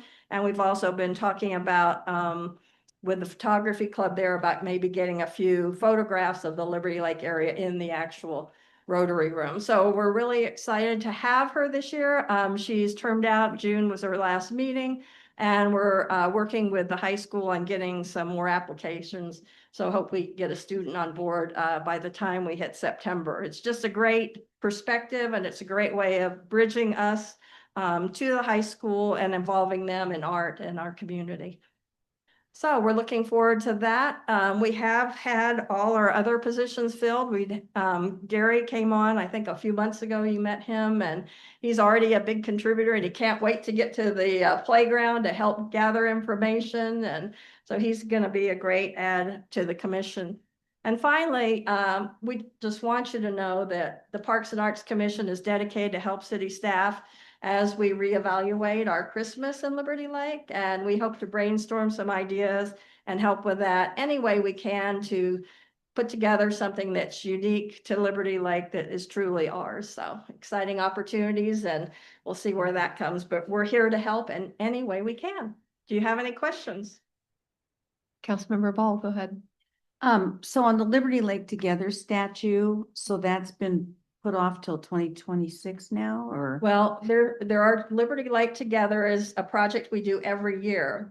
We had a carryover from last year, And that is scheduled for an installation this summer. And that's the one in the little triangle at Right. Country Vista and Kramer Parkway. That will be installed this year, and that's a carryover from last year. Okay, Kate, so that's still gonna happen this That is summer. still gonna happen. I actually saw a picture of the fused glass the other day. It's all done. They're working on the other infrastructure, and then we have to work on permitting to get the base to mount and how it's gonna be angled and where it's gonna be placed for best visibility. That will be installed this year. Does that require power? Eventually, we're gonna be working with the landscapers as they go through that area as part of some of the public works projects to redo the Country Vista area, and we probably will add some lighting to it. The sculpture itself does not come with lighting, but as the sun shines through Right, that yeah. fused glass, it'll really be able to brighten it. It's really gonna be cool. Okay. I'm super excited about the kind of brightness it's gonna Yeah. bring to that corner. And then our current year, which we're for the qualifications Liberty Lake Together project, is the other side of the freeway at the Mission Kramer Parkway roundabout. Okay. Which is kind of a Okay. barren Okay. round Mhm. thing right now. Yeah. So we're working on that, and there'll also be some kind of landscaping associated with that project as we move forward. Yeah. Alrighty. Any other questions? Well, Okay. keep up the great work. Well, thanks for your support. Thanks. All right, moving on to our consent agenda. Mayor will make a motion to approve general business items 9A, B, C, E, and F. Do we have a second? Next. A second by Councilmember Spencer. Those in favor of approving consent agenda items A, B, C, E, and F, please say aye. Aye. Any opposed? All right, not hearing any. Motion passes 7-0. Mayor will make a motion to approve general business item 9D, which is the work order with project management services. Excuse me, the work order for project management services with Turner Townsend and Harry. We have a second? Second. Second by Councilmember Ball. All right, we'll open up for discussion. Okay, I'm the one that brought this up. Okay. You weren't here yet, but, well, yeah, I kind of am curious too, why the 236,000 and some change is coming out of the, library capital fund when this is to do with relocating City Hall to the church building. So I did talk to Kyle earlier today. I have thoughts that maybe it could come from the general fund or, perhaps, I didn't mention this, the rainy day fund. I forgot what it's called. That's strictly for grand emergencies. Grand emergencies. Okay, well then the general fund, because we really kind of bled that down, the capital fund for the library.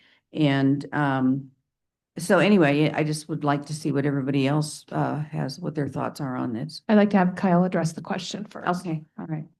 Thank you. So I think as we will maybe foggily recall, budget development and adoption last year, there was several discussions on how we were going to fund a $7 million project to locate the library at Legacy Church. And so the development of the budget was kind of with that $5.7 million mark in mind. And so with that, we earmarked $2.4 million from the general fund. We ended up earmarking about $1 million from a REIT. Library Capital started 2025 with about $300,000 in there. And then we pulled from a couple of other funds, our building contingency, our community messaging fund, to make up, I think, a grand total of about $4 million, with the hope if a commerce grant comes in and then we get a bunch of donations, we can get to that $5.7 million mark. And so I think with the discussion of council at the last meeting, the $5.7 million improvements at Legacy Church was going to either be shelved or going to be, we weren't going to execute that plan. And so we have an interfund transfer right now from the general fund to the library capital fund that has not been executed.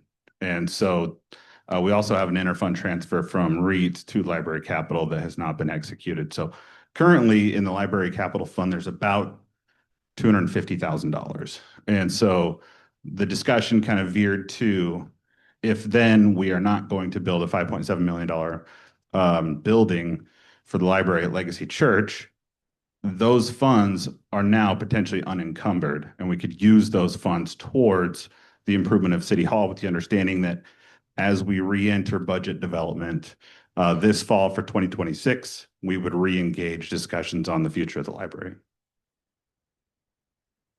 Does anybody have any questions for Kyle on that? Or it looks like Mark has maybe something to say. I was Okay, well, you lean forward like you were. groaning for a question to contribute to. Okay, Yeah, Mayor no, Pro Tem. getting ready. Just a couple of quick comments and then a question, Mark. One, as you mentioned, Kyle, I mean, before December, we had more than 2 million of this in the REIT fund. And then we had another chunk in the building contingency fund. So it's not as if these monies have been sitting in that fund waiting for construction for years on end. I mean, these are things we just moved around in December, which, I mean, again, we can move back at any given time. I guess my question is to Mark or Kyle. As I read the contract, the only thing I was a little bit hesitant on was the fact that it's taking 6 months to get something back. And so I'm wondering, given the testimony that we heard from Ben and the questions that I asked of you at Mark at the last meeting, whether we should try to speed that up a little bit, even if that means we have to pay a little bit more to do that. Because as you mentioned, the priority as of this moment in time is trying to figure out a place to put city staff. And I would hate to have this, you know, the construction within the Legacy Church building is targeted for March of next year with completion in March of 2027. I mean, so the longer that we push this out, the more difficult it makes it for the staff, but. Sure. And to answer that question in segments, I would say that the estimates that are provided for the design phase are based on actual estimates coming from our project management firm who has expertise in the area. Now, that doesn't mean that it will take 6 months, but from an estimate of the complexity of the project, the market, the availability of architectural firms that could come in and do this kind of work, we're working with that estimate. Of course, if we can deliver that design work in a shorter amount of time, we would capitalize on that. On the construction side, we would be going out through this work order in a design bid build process. So we would engage a design firm who would provide us with a design that we would then take and bid for construction. And so there's a transition timeline in there. When you think about it from a staging perspective, bidding construction projects in the first quarter of a new year is the most ideal time to bid them.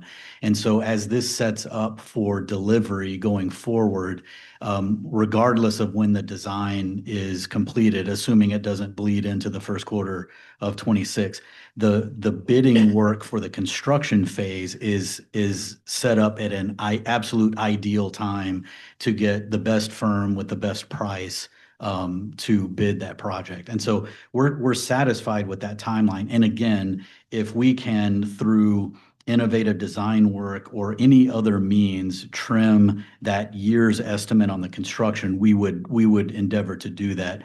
These are all estimates based on expert feedback from our project manager.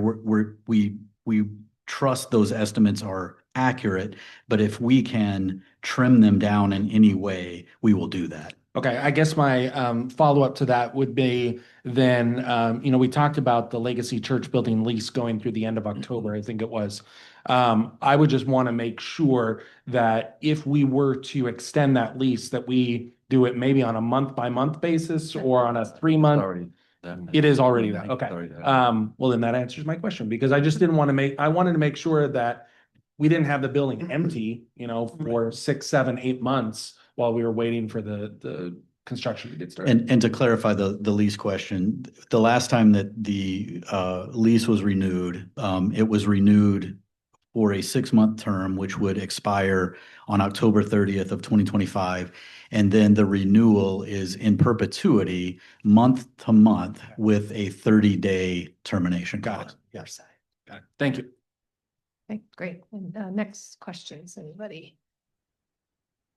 No further questions? Okay.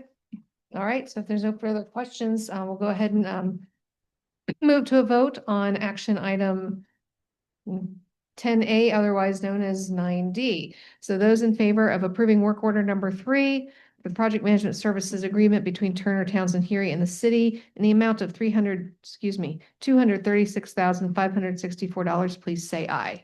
Aye. Any opposed? Nay. Okay, motion passes 6-1. All right, we're up to workshop discussions. Hub. Uh-oh. We lost Phil.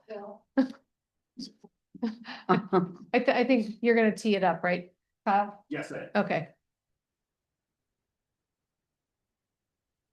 So while Evan is pulling those slides up, a little bit of a background. Back in April, we'll touch on this here in a little bit. The city adopted our 3-year kind of rolling projects resolutions that may or may not be, or that may be eligible for TIF and LIFT fund reimbursement. And so on the heels of that, we told you we would bring something back from the hub. Phil and city staff have had a couple of meetings to discuss what that MOU might look like. And so tonight, the idea was to bring that information back, but in addition to that, have Phil just present a general update on recent activities over there. And so as soon as he's done, we'll get into the mechanism of the TIF and LIFT reimbursement and potential MOU. Welcome. Thanks for joining us, Phil. Yeah, thank you very much. Phil Champion, Executive Director of Hub Sports Center. City staff's been great to work with, as you guys all well know that. And we're actually doing a program this summer called Play Unplugged. So activities that kids can do that don't involve computers, electronics, and video games. We're working with a library on that. And so they've got the color badge and the adventure badge as part of it. So anyway, we enjoy working with the city. So let's go to the next slide. Okay, so this is a drone picture from late March. So it's built out. You can see the building in the background, the parking next to the fields. We added 160 parking spaces. The fields are lined for soccer, lacrosse, and football. We did football in black, which the installers had never done before. But they said that they really liked it. They would love to see more people do black. The benefit of black is that your field doesn't look overlined, right? The white is what screams at you. And so this way, football has so many lines on it, they're not going to get lost out there, right? So the white is soccer, and you can kind of make out blue lacrosse lines. We match what they have at Dwight Merkle. So if the lacrosse people don't have to figure out different colors in different places they play. And then we've done crimson running across each field for soccer going east-west. So there's 2 soccer fields going east-west on every big main field. And then we put in tick marks at 60 feet for base pads. So we can do softball and we can do coach pitch and t-ball out there as well. And so in the first quarter, we saw about 20,000 kids and families out there. 40% soccer, 40% lacrosse, 20% football. We've hosted some bigger events out there. We got to host an event with the Seattle Seahawks. So I can't remember what I've shared in the past or not, but we were one of 12 organizations nationwide last year that got a grant from the NFL for $250,000. And so we had the Seahawks come out and do a clinic. We partnered with Spokane Valley Youth Tackle Football and Cheer. We did a clinic for them, and then we just did an open clinic for the public to come and participate. So Blitz, a Seahawks player and a Seahawks cheerleader out there to help run that. We've hosted the Spokane Velocity to the scrimmage with Gonzaga men's team out here as well. And then we've started some of our own programming. We do a program called Socceroos. So 4 to 6-year-olds kind of learning the basics of soccer. We've had kids from Ridgeline come over, soccer and football players, just to kind of play and mess around and work on their skills after school. And so it's great to see the space come alive, and it's continuing to grow and get more and more active as the word gets out, as we get into nicer weather where these types of facilities and amenities are really in demand. And so excited for the opportunity to complete this phase of the project. So What started off as an $8 million project is now about a $9.5 million project. We've committed, we have $5.3 million that we've committed to this already, which we've received about 4.4 million is what we've already had in-house and we've paid out on this. And so Spokane, this community is more of a show me type place. And so people have been talking about doing a facility like this for years. We're the first ones that actually have got it done. And so I'm really proud about that. But at the same time, we kind of put the cart in front of the horse a little bit to get this done so it could get utilized. Construction wasn't going to get any cheaper. So to do it now has actually been cost effective, and the demand wasn't going to get any less. And so we're seeing activities out there about 5 or 7 days a week now, not at full capacity. So there may be one field activated and the other one's not yet, or both fields are activated, but not until the late in the evening. And so there's still room to grow with capacity. Next slide. So we commissioned a study by Convention Sports and Leisure to say, when we build out to all 4 fields, what is that economic development? What is that impact that's going to happen? And so annual attendance, they say, is about 137,000 people.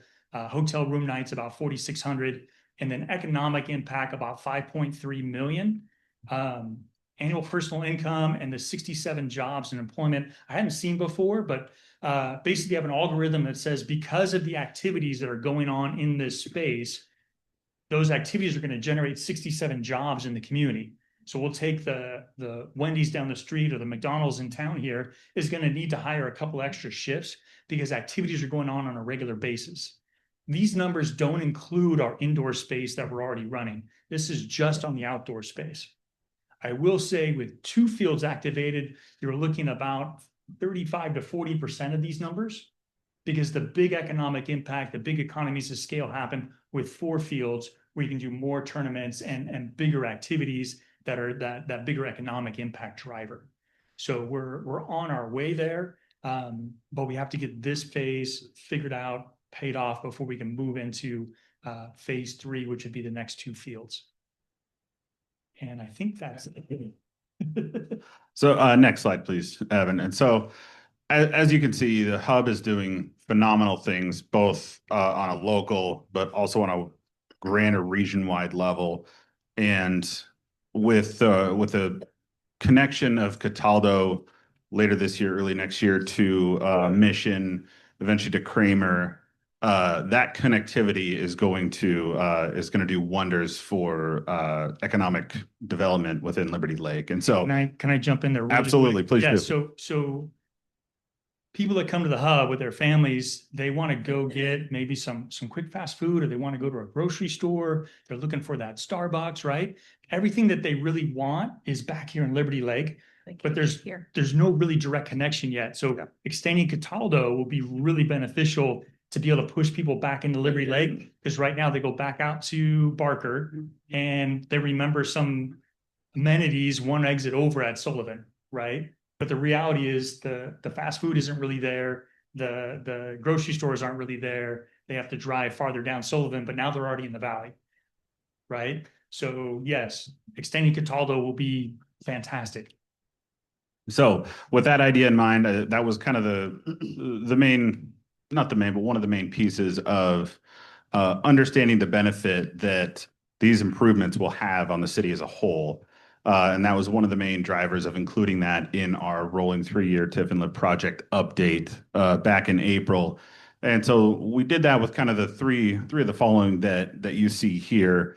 One of the conditions of reimbursement through the Tiffin program is that they need to be publicly owned facilities. And so one of the discussions that was had between us and the hub was, how can the hub take advantage of this? How can the city better posture economic development? And so the mechanism was to dedicate those improvements to the city. Will this result in a positive economic impact to the area? I think we just demonstrated absolutely it will. And then one of the other main ones was that these improvements are going to require ongoing maintenance, ongoing costs, and to have the hub, this is a mutually beneficial situation where the hub desires to retain responsibility of maintenance and improvements, and the city does not.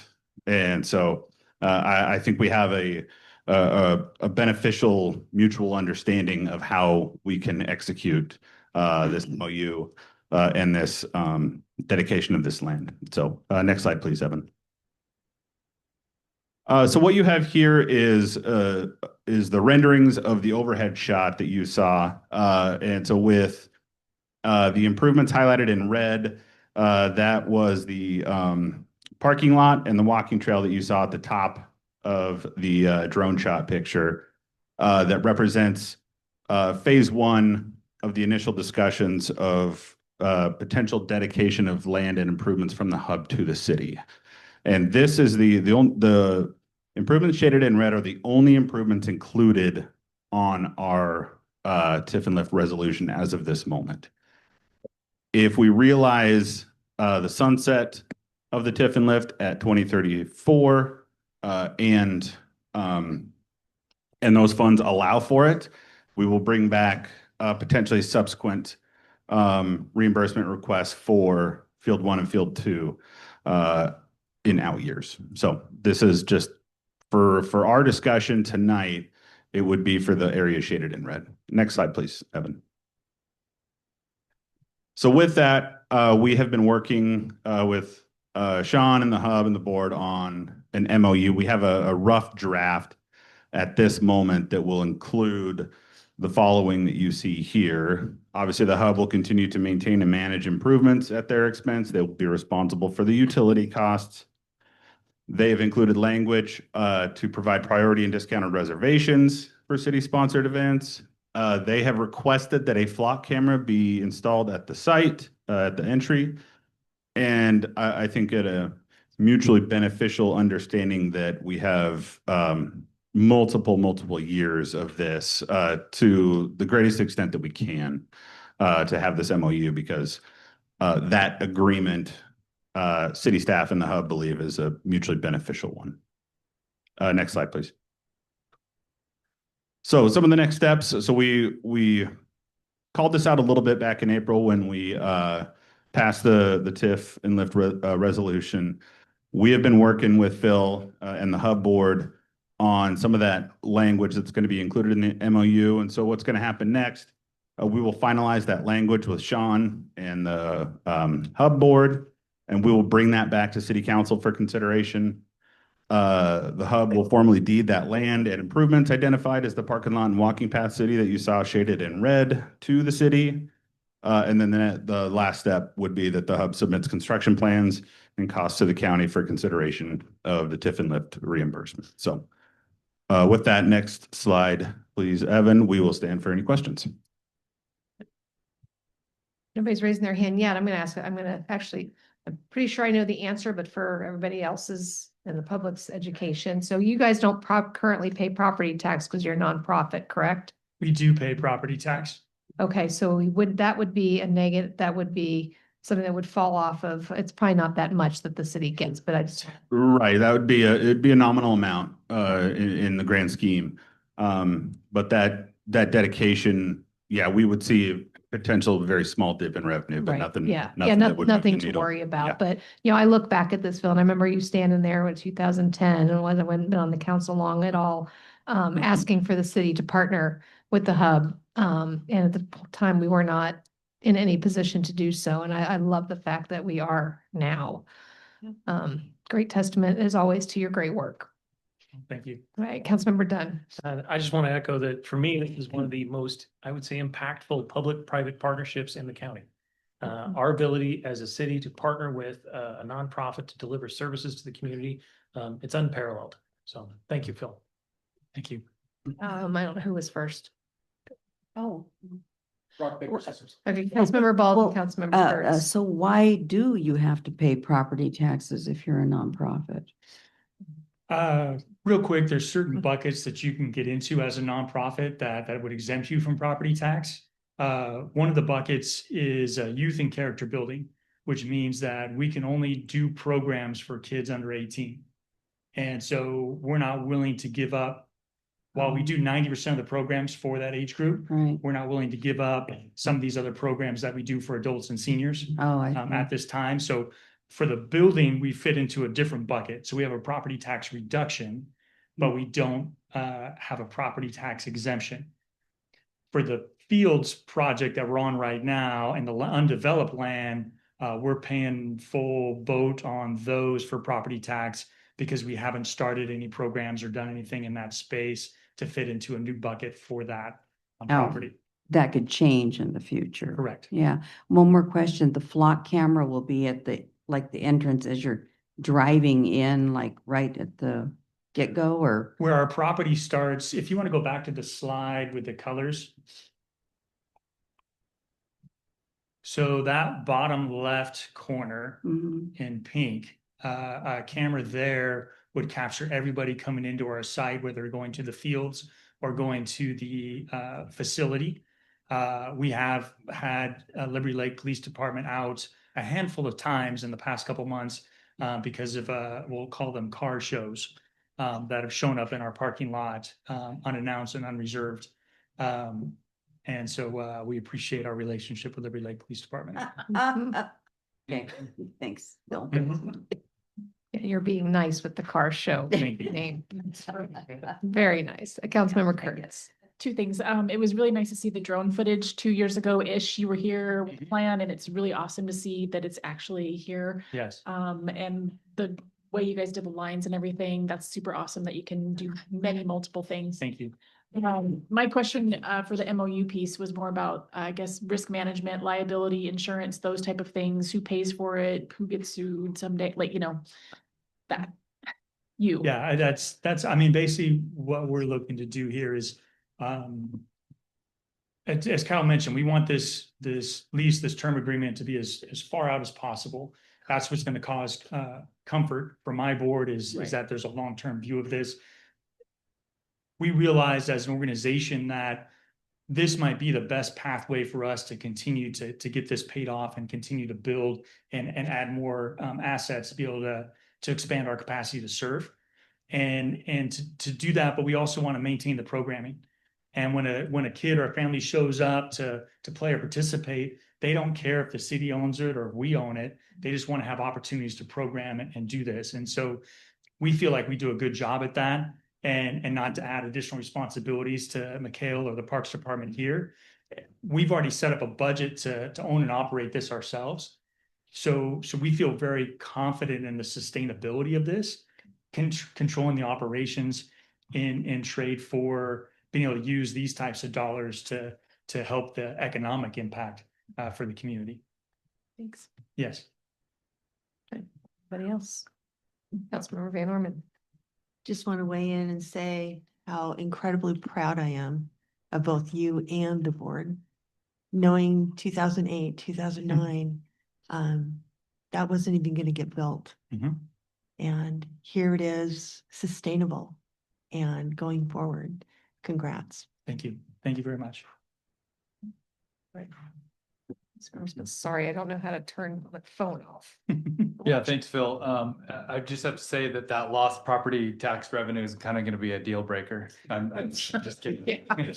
I got a question for you. So with these colored sections, is this roughly what each of those developed portions are worth currently? Right, those are the improvements on each of those parcels. Gotcha. And then is the, and maybe you went over this at the very beginning, but is the end goal for you to generate enough revenue to purchase the property back eventually? Or is this going to hopefully be a indefinite partnership? I would say that our board, what we'd love to be able to do would be we'd own and control it 100% lock, stock and barrel, right? The pathway to get there right now doesn't look like that's going to happen, right? This is a great opportunity to use the relationship that we built with the city over time. And so I would say for at least this portion here, I see this as a long-term partnership. I asked Kyle initially if we could do a 100-year lease as part of it, right? And so we'll see. But again, what causes heartburn on my board is the idea that, hey, this is a 2 or 3 year agreement And then the city says, well, we want to take over this. We want to program this. We're going to run this. You guys are out and thanks. Right. And so 40 years, 60 years, 100 years from now, it's somebody else's problem. It's not mine. But no, I think that we've got a great relationship here. We've got a proven track record that we can step in and do this sustainably. And so not to add additional impact, expenses for the city by doing this and utilizing funds that are already there. And so the short answer to your question is I see this as a long-term relationship and partnership. And I'll jump in for a sec. There are guidelines that would certainly disallow that in the short term for the city to profit off of that if they were to purchase back. If we're talking about 50 years, it's really hard to say. But I think certainly for the long term outcome, as Phil mentioned, 50 to 100 years is kind of where we're looking at for now. So. Yeah, I'll just say for the public's sake, I think this is a great example of this public-private partnership, just like Winterglow, for things that perhaps should be looked at as outside of the purview of government. And so a great opportunity to lift everybody here in the community without the government having to bear that load. So thank you. Thank you. Anybody else? If All right. I can share one thing with Phil, this is off topic, but I wanted to share it because hopefully you can take this back to your team. It's a cool shout out. And you may get this all the time from people who come and visit for an event and then go back to where they came from and share the story. But a couple of Fridays ago, I was sitting at my desk and I used to work with a gentleman at the city of Fort Worth named Dave Lewis, who is the Parks and Rec director. And out of the blue, I haven't talked to him in probably 3 years. Out of the blue, he messages me through LinkedIn and he says, "Hey, what's up? I'm at the Hub. It's super cool." So I said, "The Hub in Liberty Lake?" And he said, "Yeah, I'm here." Apparently his brother lives in town. His nephew was graduating from Ridgeline. He was in town for the commencement. But as the Parks and Rec director in Fort Worth, super cool to him means I'm going back home and I'm going to tell people about this facility. So testament to your team. You made an impression on Dave and probably hundreds of others throughout the year. So keep up the good work. Thank you. No, I appreciate that. The feedback from the user groups has been tremendous. To have the Spokane Velocity recommended teams coming in to play them, to use our facility as a training space while they're in town, tells you that we did a pretty good job with it.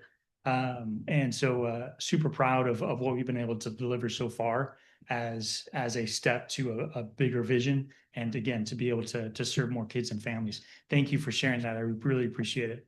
Great.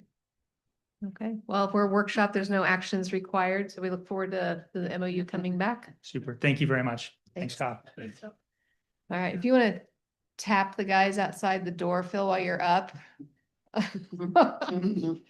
We have our next workshop on secondhand smoke.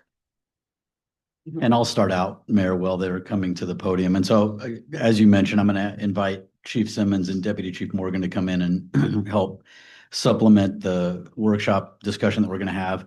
But as the council recalls, we previously, back in March, I believe it was, had a workshop to discuss a proposed recommendation for making some adjustments to the municipal code to address a problem with secondhand smoke. And so what we've done, both through that initial workshop and then hopefully through this second workshop, is try to take a step back and not look at this issue through the lens of a single point in time and point in location issue, but try to approach it as is there a remedy that fits for the city as a whole, and what may that look like? And so, Evan, if you can go to the next slide, I just want to give a brief background for anyone who may be hearing this information for the first time, just to catch you up to speed. As I just mentioned, we received this recommendation to amend the chronic nuisance properties chapter of the municipal code back in February of 2025. And the conversation in all likelihood was happening prior to that, but we formally received this recommendation in February. And so as a result, we conducted the workshop that I mentioned in March. We reviewed pros and cons of amending that particular chapter in the municipal code and reached a consensus against making that amendment. And if you'll recall, we talked specifically about those items in that code being gross misdemeanor, felony type offenses, and we didn't feel that a potential violation of something related to secondhand smoke fit into that category. And so just a reminder with respect to the laws concerning smoking in public places, that's covered in the Revised Code of Washington, section 70-160. And very quickly, it basically prohibits smoking in public places. It explicitly does not prohibit smoking in private residences unless those are used for specific things, which you can see there. And then the rules for multifamily dwellings are set by the property owner. If you can go to the next slide, Evan. And then specifically the cannabis laws, because that's the kind of the focus that recommendation was delivered to us through, are governed by the Revised Code of Washington, sections 6951A and 6950. Both recreational and medicinal cannabis are codified in separate acts, which you see there in their respective codes in the RCW. And then to point out also that it's illegal to consume cannabis in public view, regardless of the legality of whether it's recreational or medicinal. It cannot be consumed in public view. And then also, Evan, next slide, please. We have a provision in our development code in chapter 10 that does put some limits on odors. It doesn't specifically call out smoke. It does call out smoke and also other odors. And it specifically says that can be detected beyond the property line. Now, this is specifically in place to govern commercial activity that's allowed in residential properties, but you can see the language there on that prohibited use of the home occupation. And so wanted to point that out, level set, to focus everybody on the conversation that we had back in March, and then to get you ready for this evening's conversation. And Evan, if you can go to the next slide.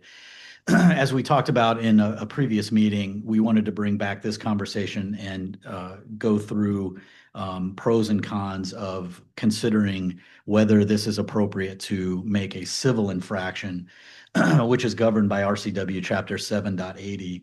And going all the way back to January of 1989, the legislature decriminalized a whole section of statute which covered certain municipal ordinances, which were thereafter, through this law, deemed civil in nature. And there's a host of them. And so, Evan, if you go to the next slide, some examples from our own municipal code, you see there, these sections that are listed there are all what would be considered civil infractions.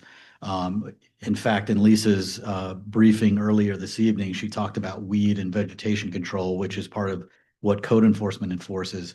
And you can see the associated penalties with each of these sections in our own municipal code currently.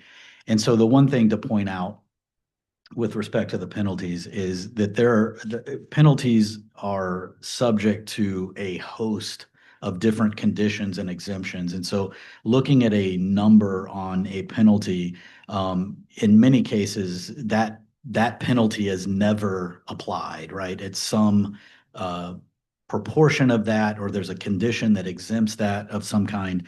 And so it's really important that you have to read these statutes and these codes to understand what the penalty possibly is based on the infraction. And so, as you can see, all of these civil infractions and more, this is just an example set of those that are called out in our municipal code that we currently enforce.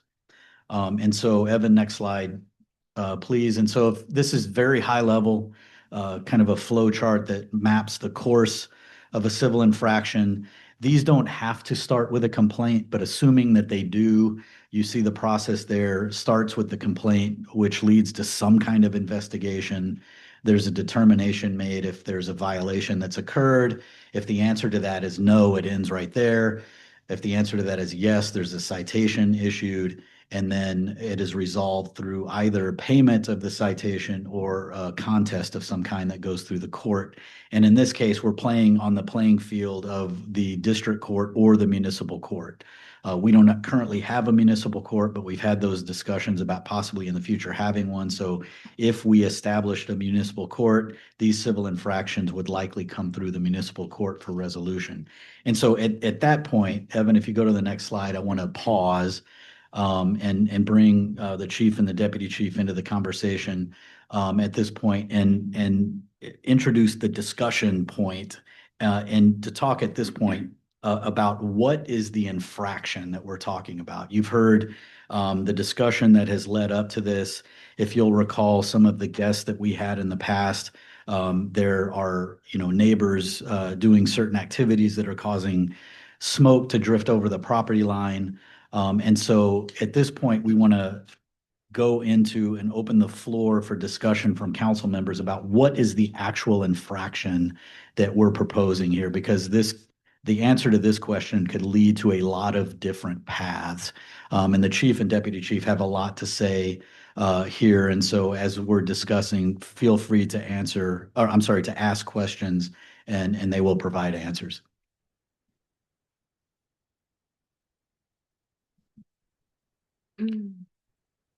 Councilmember Rand Norman.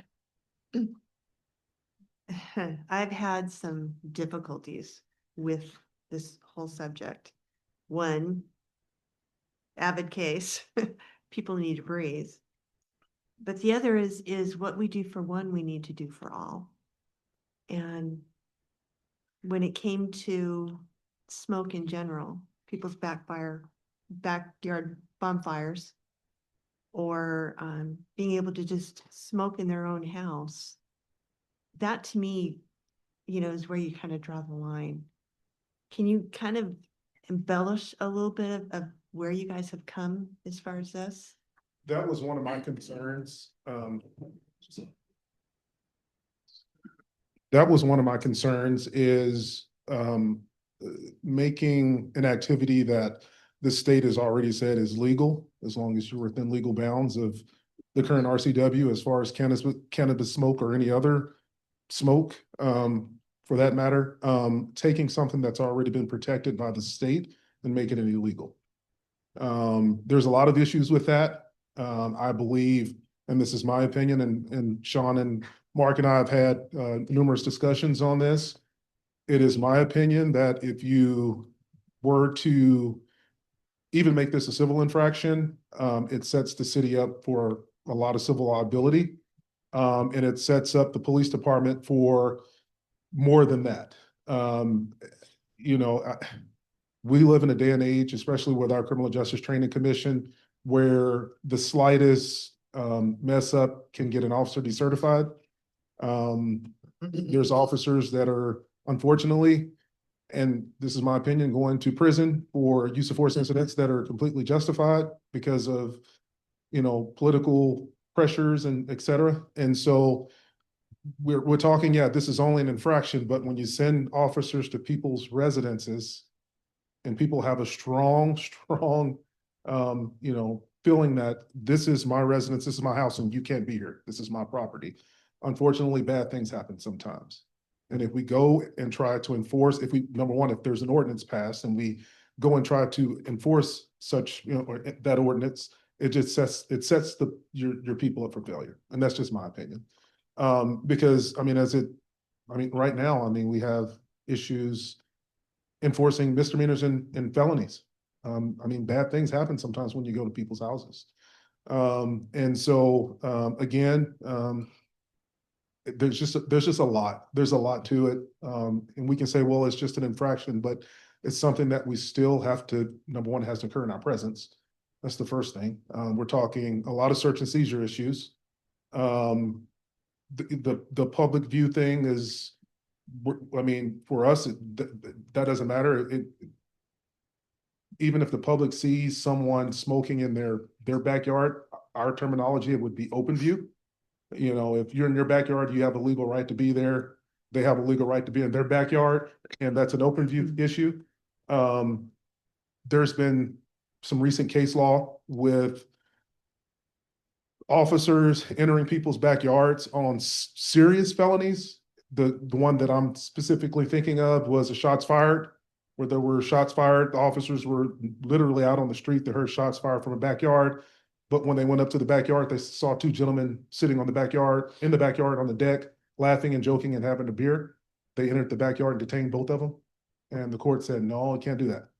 And so, there's just, looking at that case law, some other case law that talks about the expectation of privacy in people's backyards and other places, similar to that. I think there's just a lot of issues there. And so Councilmember Van Orman, I don't want to read into your question, and the chief provided a lot of background and detail. But one thing I want to do is make sure that we understand before we start going into possible scenarios is what is the infraction? Is the infraction the actual smoke drifting over property lines? Is it the odor that it creates and only from someone who detects it? What is the actual infraction? So that then we can talk about what the procedure would be for addressing it. Based on, I think, the input we received from Mr. Clay and some others, it's the smell, it's the odor. And so is that the infraction that we're aiming at so that we can walk through the rest of this discussion? Oh, go ahead, Mayor Pro Tem. To me, the infraction would be a nuisance. I view it as very similar to if your neighbor was, can we go back 3 or 4 slides that had the list of all the things that were on, The home occupation one. I think it was that one. Fines. Yeah, it may, one more, no, one more. One more. This one. Yeah, this one. Prohibited home occupation uses: vibration, noise, glare, TV interference, smoke, odor. To me, it's one of those things. Now, maybe I'm just off my rocker here, but that's kind of how I view this. And then if we go forward 2 slides, to the fine page, I have a really hard time saying that we can go after someone on a civil infraction for electronic cigarettes or lasers or, those type of things, but not because of the nuisance of smoke. But I don't know how you get from point A to point B on this, and that's where I struggle. I will say it provides for, I believe, a bad message when we are actively going out and going after people on their whole basketball hoop situation, but then we say we're not going to do something like this. Now, I know there are 2 different things, but I think that's how I look at it, and I think that's how Mr. Clay was looking at it as well. Councilmember Kurtz. I think when you're asking, we're trying to narrow down what exactly the infraction, if we could all agree on what we're trying to go after. It Yes. seemed like it wasn't as much about the smell, but the smell going across property lines. Because if you can't smell it in your own yard, then there wouldn't be a problem. Is the way I kind of understood what was happening.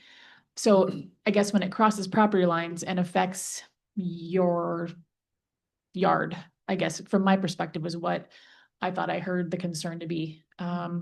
Because if it's just about whether you like or don't like a smell, I don't have any idea how we would create anything for that. Well, I think it's quality of life too for him and others who may be sensitive to that type of thing. Yeah, and I don't think it's just the odor. I believe if the guy was smoking cigarettes, it would probably, because when he knows with her breathing issues, regular smoke versus pot smoke has the same effect on you. Oh, absolutely. I mean, somebody can go ahead and be smoking. Somebody can be basically smoking and just have it on their clothes for me. Yeah. And I break out into coughs. Yeah. So. So are there any other pieces of input on the what is the infraction question? Because I assumed that was what we were driving at, but I wanted to make sure that we're aiming at the right target. Councilmember Spencer. Yeah, so I guess for me, you know, to the chief's point is, you know, ultimately, is it going to be better that the state passes something? You know, I mean, obviously, up to the point where, you know, smoking was prohibited in public places and within a certain number of feet to entrances to public places. Prior to that, it wasn't prohibited. And so it took a state, you know, measure to make that happen. And so, and frankly, I've never really been able to understand how, whether it's the state or local government, whatever, could say you're prohibited from smoking within a certain distance of an entrance of a building, a public building, but you can't do that with private residence. You know, so to me, in my mind, the infraction is similar. Within a certain distance of a private dwelling, you're not able to smoke to where, you know, individuals in that private dwelling can smell it. So I don't know, it would have to be something we'd flesh out, but again, I don't know if that's better done at the state level or, you know, if I don't know.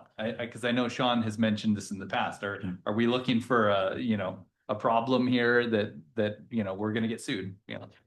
Hey, Mark, can you go, I just wanted to, with Councilmember Cargill, there was one thing, can you go back to that slide he was talking about with the smoke and odor? So one of the things that we did is we contacted the Spokane County Sheriff or the Spokane County Prosecutor's Office, and we also contacted Spokane Valley. And I know this says prohibited home occupational uses, but this language is almost, and I don't know if this was the purpose of this, and I'd have to read it in its entirety, but talking to the Valley, a lot of the smoke and odor language was made for industrial, you know, for your businesses. And so that's, I mean, I know this says this, but when I look at a lot of these, except the noise and the glare and the vibration and things like that, but the smoke and the odor language in the Valley's ordinance was specifically meant for industrial purposes. So. And this would be similar. This is a permit that's required to operate a commercial activity out of a residential property. And so there's a limited application here, but certainly you can read the language. It's prohibiting those things. Yeah. So is it fair to say that the infraction is the smoke, the vapor, and or the odor drifting over a property line and having a quality of life impact on any adjoining property owner or resident? Sounds like Councilmember Ball. Well, but then what about, we talked about this before, the person next door barbecuing or using a Traeger, which is really puff smoke out. I mean, where do you draw the line? That's a legitimate question. And so I at some point I want to get Sean to weigh in on trying to carve certain things out or leave certain things in with all of the potential smoke producing, vapor producing things that may be out there and the difficulty that may present. Evan, if you can go the slide beyond the discussion point. So if you remember the flow chart, there's an investigation piece in there. This is where, okay, so if we're in, regardless of the answer to that question, Councilmember Ball, which we'll get to hopefully through the course of this conversation, regardless of what fits in there, there's going to have to be an investigation to make a determination if a violation occurred or not. And so I'd like the chief and deputy chief to kind of describe what that would look like and what steps are involved and what PD and or code enforcement would be doing in these instances where they're investigating. So first off, if we were to get some sort of complaint, it would probably start off with Sue, and she would have to go out there and actually try to investigate it by herself. And more likely than not, when she goes and knocks on the door, she's going to be met with some sort of aggression. And when she gets met with some sort of aggression, that's when law enforcement is going to be contacted in order to come out and try to do the investigation from that point. And unfortunately, from a law enforcement perspective, if we go out there and they refuse entrance to anything or won't allow us into the house, we don't have any legal probable cause in order to pursue anything further than what we've already done by going and doing a knock and talk on the door. Because we do not have legal right to go over the fence. We don't have a legal right to go into the backyard. We don't have a legal right to go into the house for any type of civil infraction. And based on the information that we've received from the county prosecutor's office through the Valley Police Department, there has been zero violations that have been actually taken up to the courts and actually gone through with any type of prosecution based on the Valley's ordinance that they have, similar to what we're looking at doing right now. Not even a civil infraction, no actual legal litigation or anything has gone forward through the prosecutor's office. And based on that information, with the investigation portion of it, if we were to take that investigation and actually try to do a civil infraction and take it to the courts, based on what I've received from the court's office, there would be absolutely nothing that would probably occur because they would not do anything with it because there's so many other things and bigger fish to fry based on what their caseload is and everything that they've got going on right now. So based on just the investigation portion alone from the law enforcement perspective, like Chief Simmons was saying, it's going to be putting ourselves on our officers into vulnerable positions in order to try to investigate this. If we tried to go look over the fence or tried to go into somebody's curtilage in their yard, and it could create bad case law for the entire nation or for the state if we were to do something like that. So if we don't get basic compliance at the door and they knock and open up the door and say hi to us and allow us into that house in order to investigate, then the basic investigation would be done because we don't have any other reason to go back into that house or actually look into it further. Please. Also, part of the investigation is developing the probable cause for the infraction. And so if you arrive, you have a complaint, and you have to identify what type of odor, how are you going to identify that odor? Because there's marijuana, there is synthetic marijuana, there are things called BDs, which are an Arabian cigarette that smell just like marijuana. I mean, there's salvia. There are a lot of different substances that people indulge in that put off a marijuana type smell. And so how do you develop that probable cause to say that was burning marijuana? Number one. Number two, in your ordinance, you're probably going to, just like the slide said, want to differentiate the difference between smoke and odor. And if you don't have that, and I write that if I am writing a citation, how do I know if I'm writing for an odor or smoke? If you've driven down I-90 under Hamilton at night, you know that marijuana doesn't have to be burning to smell like, right? And sometimes it's a little difficult depending on, when they've smoked to determine, hey, is that burnt marijuana or is that fresh marijuana? And it doesn't take a lot of marijuana to put off, a good amount of odor. So identifying, number one, whether it's smoke or an odor, and number two, verifying. And how do I verify off of the witness? Now I got the witness, now I've got to interview them and say, for my report, how do you know that is marijuana? And so you put that witness in a position where if they have to testify for a civil infraction, which is simple, honestly, but you put that, you have to develop that probable cause. So developing that probable cause is an issue too, especially if they're not doing it when you get there. And you can't say based on your training experience that yes, it was burnt marijuana. They were smoking marijuana. And, I've encountered it 100 times or whatever. And so there's that issue too when it comes to the investigation. So at this point, are there any questions based on the information that you've heard thus far? We're not cutting off the conversation. We just want to pause for questions. Just a quick question, or more of a thought. It feels like to me we're going from sending police or sending code enforcement out to try to enforce something like this goes from 0 to 100 pretty quickly. Isn't there something in the middle?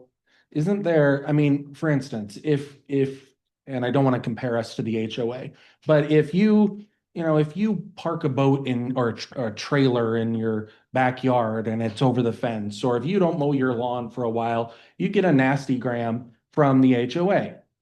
Couldn't we do something similar to that without taking it to the level of sending the police officers out there and potentially causing an issue where you guys are meeting an aggressive neighbor or aggressive person, or we run into legal issues? Isn't there something in between there that could be done? So the answer is yes. I think ultimately, if that doesn't produce any change, what is the next step? Right. If we don't have a civil infraction as the next step, there is no next step. Oh, sure. Yeah, I understand that. I just would think most people, when they get those nasty grams from the HOA, they, swear when they see it, and then they take care of the issue. I would hope the majority of folks, if we did something like that on an issue like that, would, respect their neighbors and try to take care of the issue, even though they're not doing it right now when the neighbor is asking them to do so. But Go ahead, Councilmember Kurtz. I had two thoughts just to kind of, Mayor Pro Tem, I think that there's some people who use marijuana because they have a medical issue, so it's not like they can't, right? But I think that the ultimate resolution is for the person to stop smoking marijuana so the other person's not disturbed. And I don't know that any of the solutions or ideas that have been offered are going to compel anybody, or the process isn't going to compel anybody to actually stop smoking. And so I feel like even if we were to put something in place, it's not going to be prosecuted, and people aren't going to stop smoking marijuana. So I'm just curious what we can do, what a city can do to make someone stop smoking marijuana when it's legal. Which is where we are, and I think that's the question, right? But I just don't know, with the advice we're being given from our chief and the law that supports the ability to smoke in your private property and limitations about probable cause and all those things, that we're going to achieve the result that our citizen desires. Well, can I just briefly say, to me, I didn't get that impression from Mr. Clay or from other people who've said that. He didn't come up here saying he wants everybody to stop using marijuana. What his issue was the fact that the houses in his neighborhood are like 10 feet apart. And when his neighbor sits on the back porch or, in his backyard and smokes it there, that's when it blows over. Now, if the neighbor were in his house, or she, or whoever the neighbor is, then I don't think it would be as big of an issue from what I understand. But it's just when they go out in the backyard and then it kind of goes over the fence, and that's where he has the issues with, which means he has to stay in his house. So I'm not suggesting that, we have a perfect solution here. I'm just saying both sides, I think, have a point, and I'm not sure how we address it.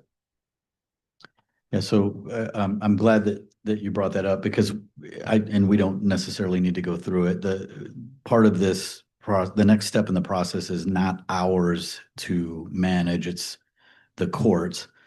But back to my comment on an earlier slide, the courts have broad authority and discretion to lower fees, to waive fees, to drop cases. And you heard the chief mention some of the statistics coming out of Spokane Valley, who have had this ordinance on the books for many years. And there's been, remind me of the number, 0 cases prosecuted. And so the question is, and Councilmember Kurtz, I think you hit the nail on the head. If this was put into place and all of this stuff was happening, would any of it cause a change in behavior that, in this particular case, that is being desired? I don't know. And the follow-up question is, are there other remedies? I don't know that either. We could talk about incentivizing the guy not to smoke, but then that presents a whole other set of challenges and potential risks. And so ultimately, this is a neighbor dispute with another neighbor, and it's really hard to govern those. Sean, do you have any insights that you want to share at this point that we've missed, or that you're biting your tongue to look for an opportunity to interject? It's a very difficult process, and I kind of look at it as three things here. There's what the council passes, whatever that may be, if council so chooses to do something. Then it becomes a practical side to it, which is, can we make this work? Does that involve code enforcement? Does that involve the police? And if then something comes about as a result of that investigation, then it becomes a legal issue, right? And I think that whatever is decided, if something was to be put in place, it's not a question of if, it's a question of when someone wants to challenge it. And on multiple grounds, and we can get into that in great detail. We don't need to do it now, but I think there'll be many levels in which you try to challenge it. But as we've talked about, you're in your backyard, you're in your home, you're not in public view, you're allowed to do it. And you go out in your backyard and you light up cannabis. And now you're sitting in a courtroom fining me for doing something I'm allowed to do. So that's why I think it's a question of if, not or a question of when, not a question of if. It's easy to try to want to try to do the right thing, but there's the practical side and the legal side of trying to do it, and that's where we are. It's just difficult to try to get there, given what the state has allowed to be done in the state. If there's something that we could put forward to do that, great, we could try to do that. But I tend to probably side with what Jed said, is it's probably easier if the state does something than to try to be the one that the local municipality is trying to supersede a statute or backdoor a statute or whatever that's allowed to be done. Well, I would say, and I fully empathize with our citizens issue. Unfortunately, it comes down to, he has a jerk for a neighbor, in my mind, and who is not willing to work with him. And we've spent a lot of staff time, a lot of PD time, a lot of your time, a lot of council time talking about this. And I question, and we want to help our residents. We want to work on things that in the end benefit the entire community, but are we spending all this time and effort on something that A, may set us up for a lot of liability, and B, for maybe less than a handful of people who may be having the issue? I think we have to pick our battles. And I think this one's way above our pay grades to try to resolve. Mayor, can I build on that? Yeah. And I'll be completely honest. From the beginning, I said this is a neighborhood dispute that someone's trying to turn into legislation. Yeah. And you open a can of worms when you do that, because if you pass an ordinance because of this guy's complaining with one neighbor, then what happens when another neighbor has a neighborhood dispute over something different and they want a law passed? And then another one has a dispute over something with one neighbor and they want a law passed or an ordinance passed. This is what we see in law enforcement as a neighborhood dispute, and we go there and we mitigate and we do these things, and until someone's grows up and puts their big boy or big girl pants on and they're able to talk or work it out. This is typical. This is the first time I've ever seen someone bring something like this to a council or a county commission to try to pass an ordinance over a neighborhood dispute. So where do we go from here? Do we not proceed? So we didn't have a formal recommendation with this workshop, but the only other step is to pursue other remedies that don't exist anywhere. And we're not really fired up to do that. And we've talked about the chronic nuisance property code. We've talked about the civil infraction.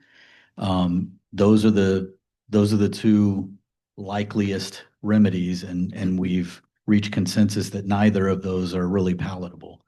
And so at this point, I guess our recommendation would be that we move on to other priorities. Any opposition to that? Not hearing any. I couldn't see how you could honestly put this into law. Just from everything that's been stated and so forth. Sorry about that. I should have asked you if I could speak. That's okay. I'm good. All right, well, I think we're moving on. Oh, sorry. go Yeah, I'd ahead, just like Councilmember to Spencer. comment. I think, you know, the closer people get together, the more people are gonna have problems with other people, right? With whatever their lifestyles and everything. And so I think this is a tricky thing.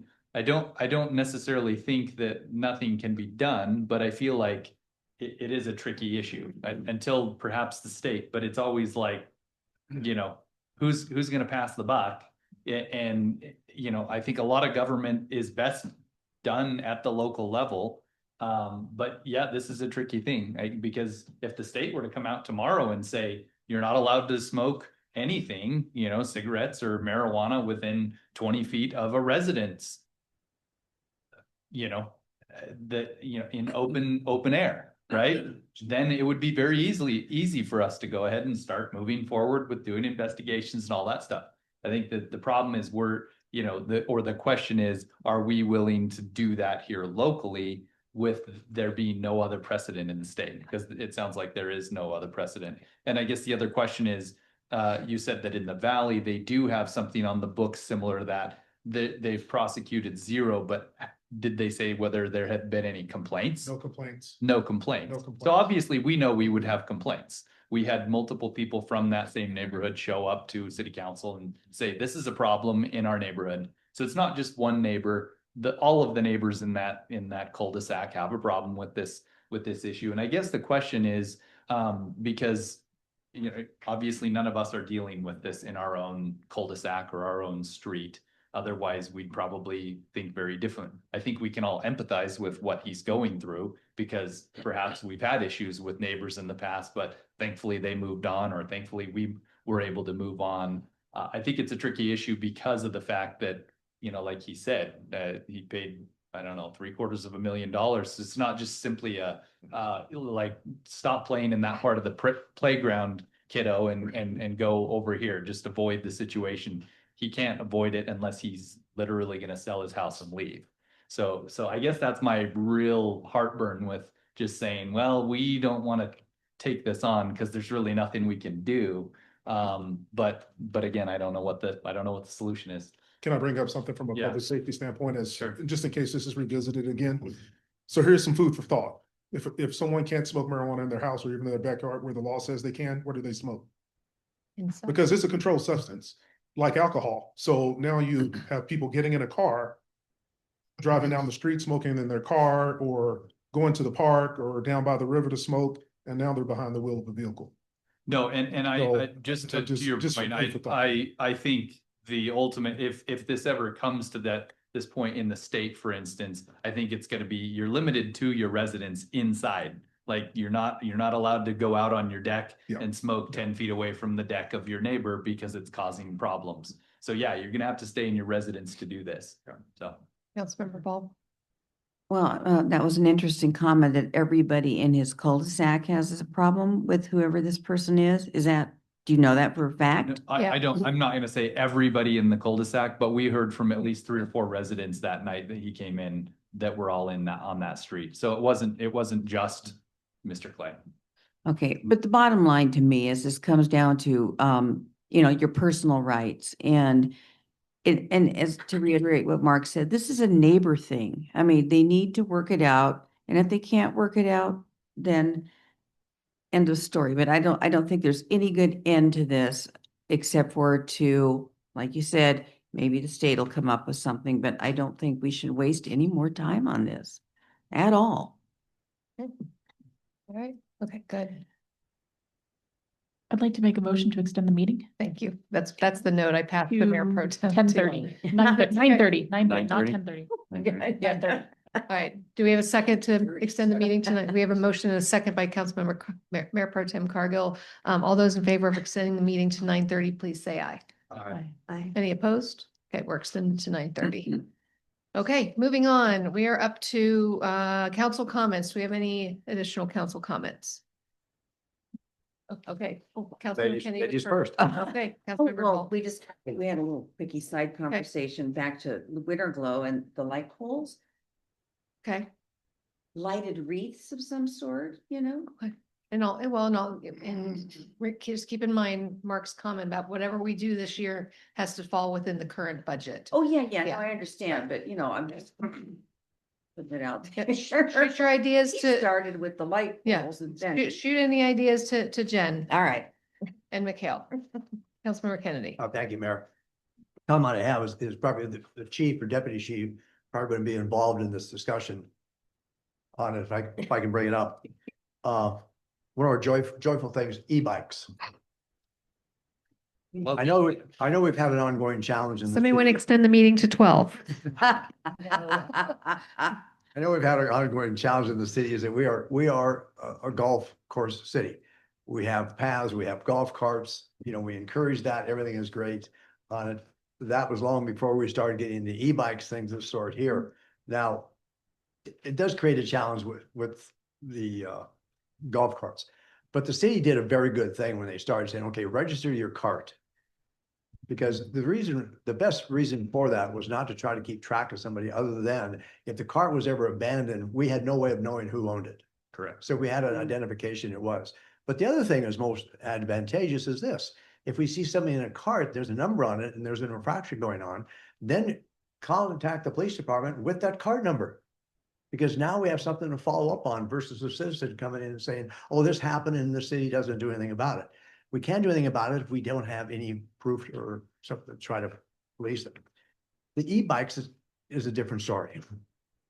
But I don't see how we can correct it. But the challenge is, for me, the golf cart is at most about 15, 17 miles an hour at a peak. And you're not going to do that on a lot of these trails because the routes that are coming up, you know, the batteries are going to come up through that seat, hit you in the butt, and you're going to probably wreck.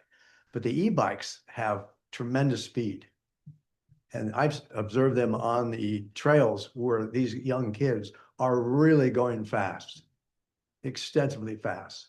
And what prompted me to bring this up is that last Wednesday or Thursday, I'm heading home and there's a crosswalk right out here. And on this side of the street comes three kids on e-bikes. One was probably in his 12 or 13 years of age, and the other two were much younger than that. But they were going as fast as they could in an e-bike, crossed over through part of that intersection and hit on the trail over here and headed out. My car had to hit the brakes to be safe, and another car coming the other direction had to also. So what I did, being a good citizen, I go, I'm going to track these kids down. I pull a U-turn. The time I got over to the Safeway parking lot, they were long gone. So the challenge comes back the same as with the carts. When the carts are numbered, we can figure out what's going on.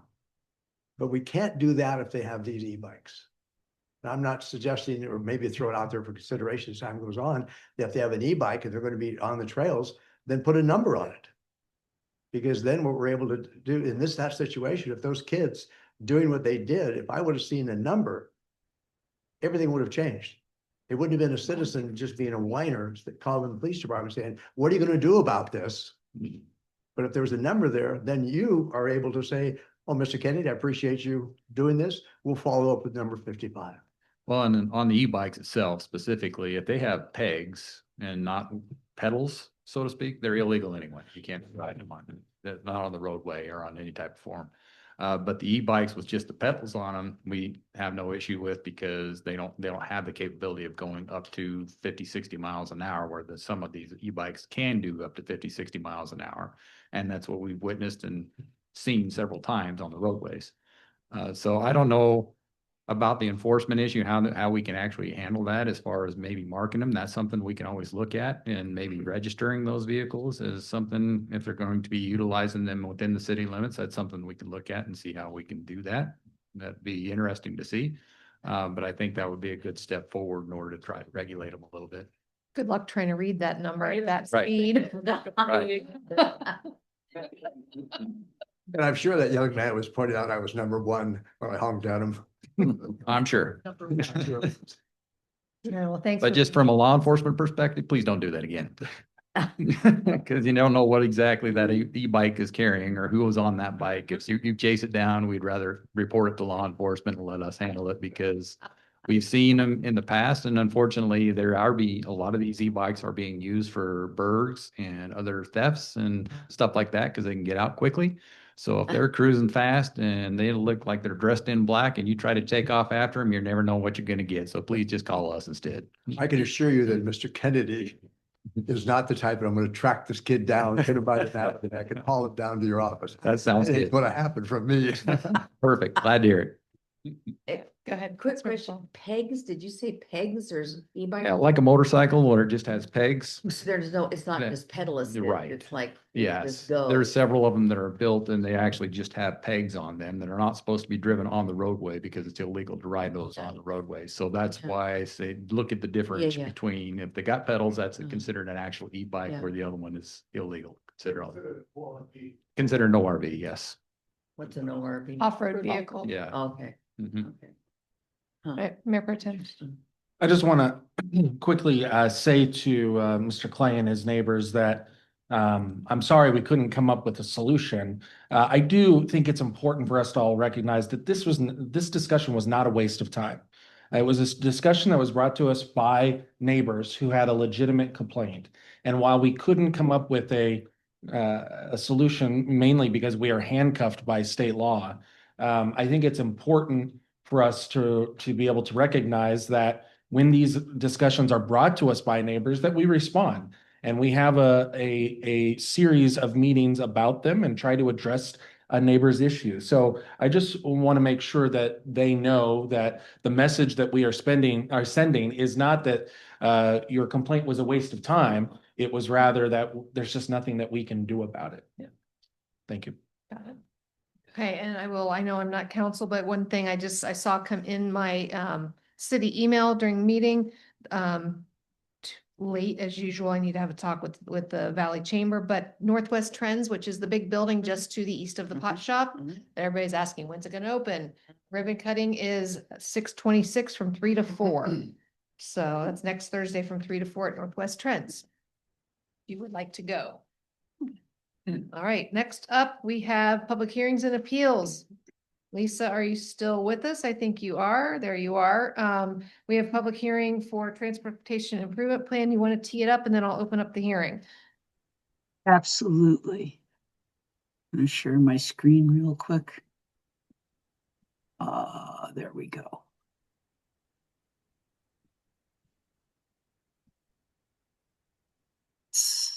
So, can you all see the presentation? Yes. Okay. So, just real quickly, every year we go through the 6-year transportation improvement plan. It is a requirement of the RCWs, and we have to adopt it every year by June 30th. If a project is not listed in the city's TIP, it will not be eligible for state or federal funding. And we did complete a SEPA review on this. And so just a couple changes. We workshopped this last council meeting. It is based upon the adopted 2025-2030 capital facilities plan. The costs have been updated in a few cases to reflect more current engineers' estimates. And the timing for some of the projects have been updated based on project status. But and here is the map of the projects in the 2026 through 2031 transportation improvement plan. You have a complete packet or a complete copy of the TIP in your council packets. And with that, it's time for public testimony. Okay, so it is 8:57 and I will open up the public hearing on the 2026 to 2031 transportation improvement plan. There is nobody in chambers from the public, so I will assume there are no comments or testimony on this from inside City Hall. Is there anybody online who would like to make any comments on this public hearing for the transportation improvement plan? No other topic. There is nobody raising their hand. You can just confirm that for me real quick. Nope. All right. So, Verizon time flipped over. So we will close the public hearing at 8:58 with no comments. All right. Thanks, Lisa. Next up, we have resolution Resolution number 20. Can we ask questions or? It was, no, this is public, it's public Oh, hearing. sorry. We had the workshop last Okay. meeting. Go ahead, Cal. Resolution number 25-275, a resolution of the City of Liberty Lake updating the 6-year transportation improvement plan for 2026 through 2031. Now is where, we'll have a motion and then we'll have discussion. So would like somebody, Mayor, I'll make a motion to move resolution number 25-275. we have a second. Second.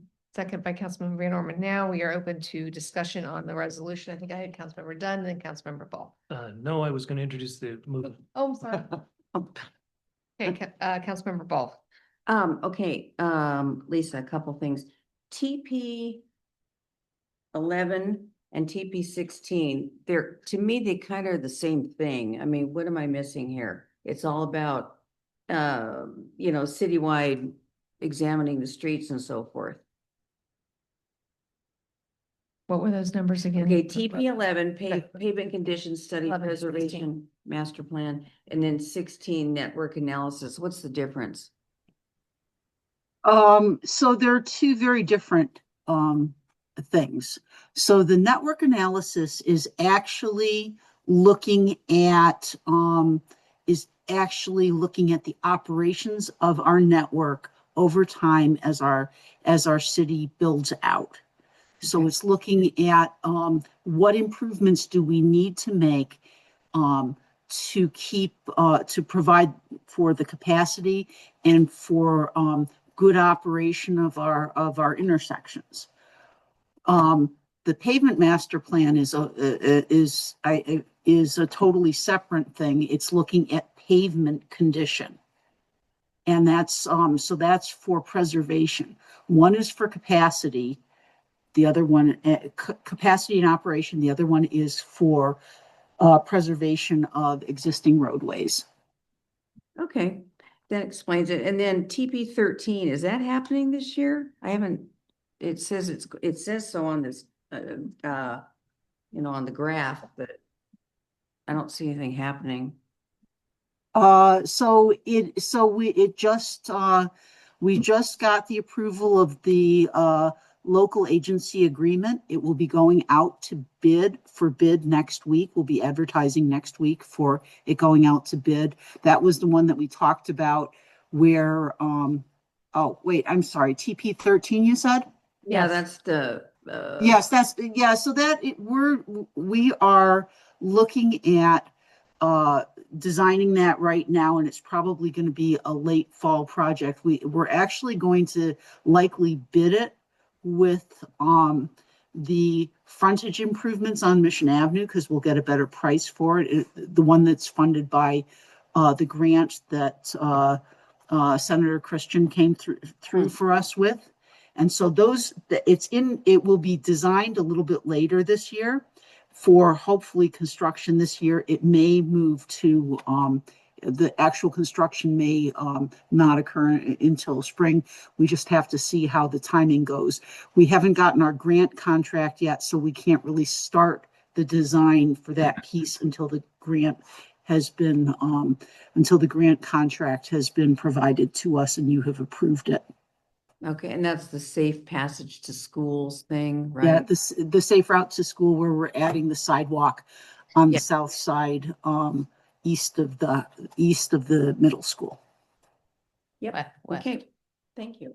Yeah. Mayor, can I make a general comment? So we're planning, just for everyone's info, on the July 1st meeting, which is the next meeting, to have a CFP update for you. So there will be information about all of our ongoing projects that you can ask Ben for lots of detail about. You can obviously ask those questions tonight, but I just wanted to remind everyone that we're planning to bring you that update on the July 1st meeting. All right. Are there any other questions on resolution 25-275? Not hearing any. All those in favor of, some public testimony. Thank you.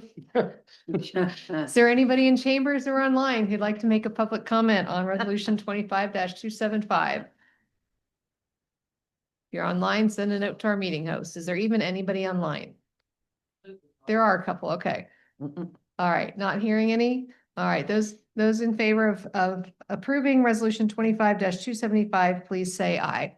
Aye.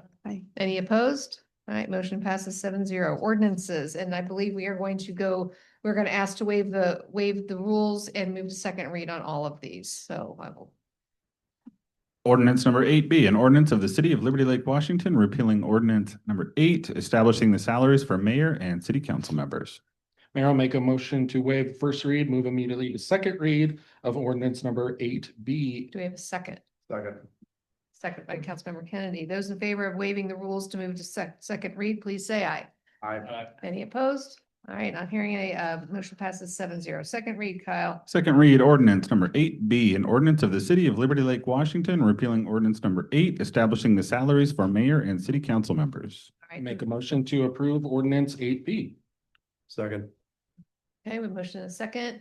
Do we have any public, any discussion on the council?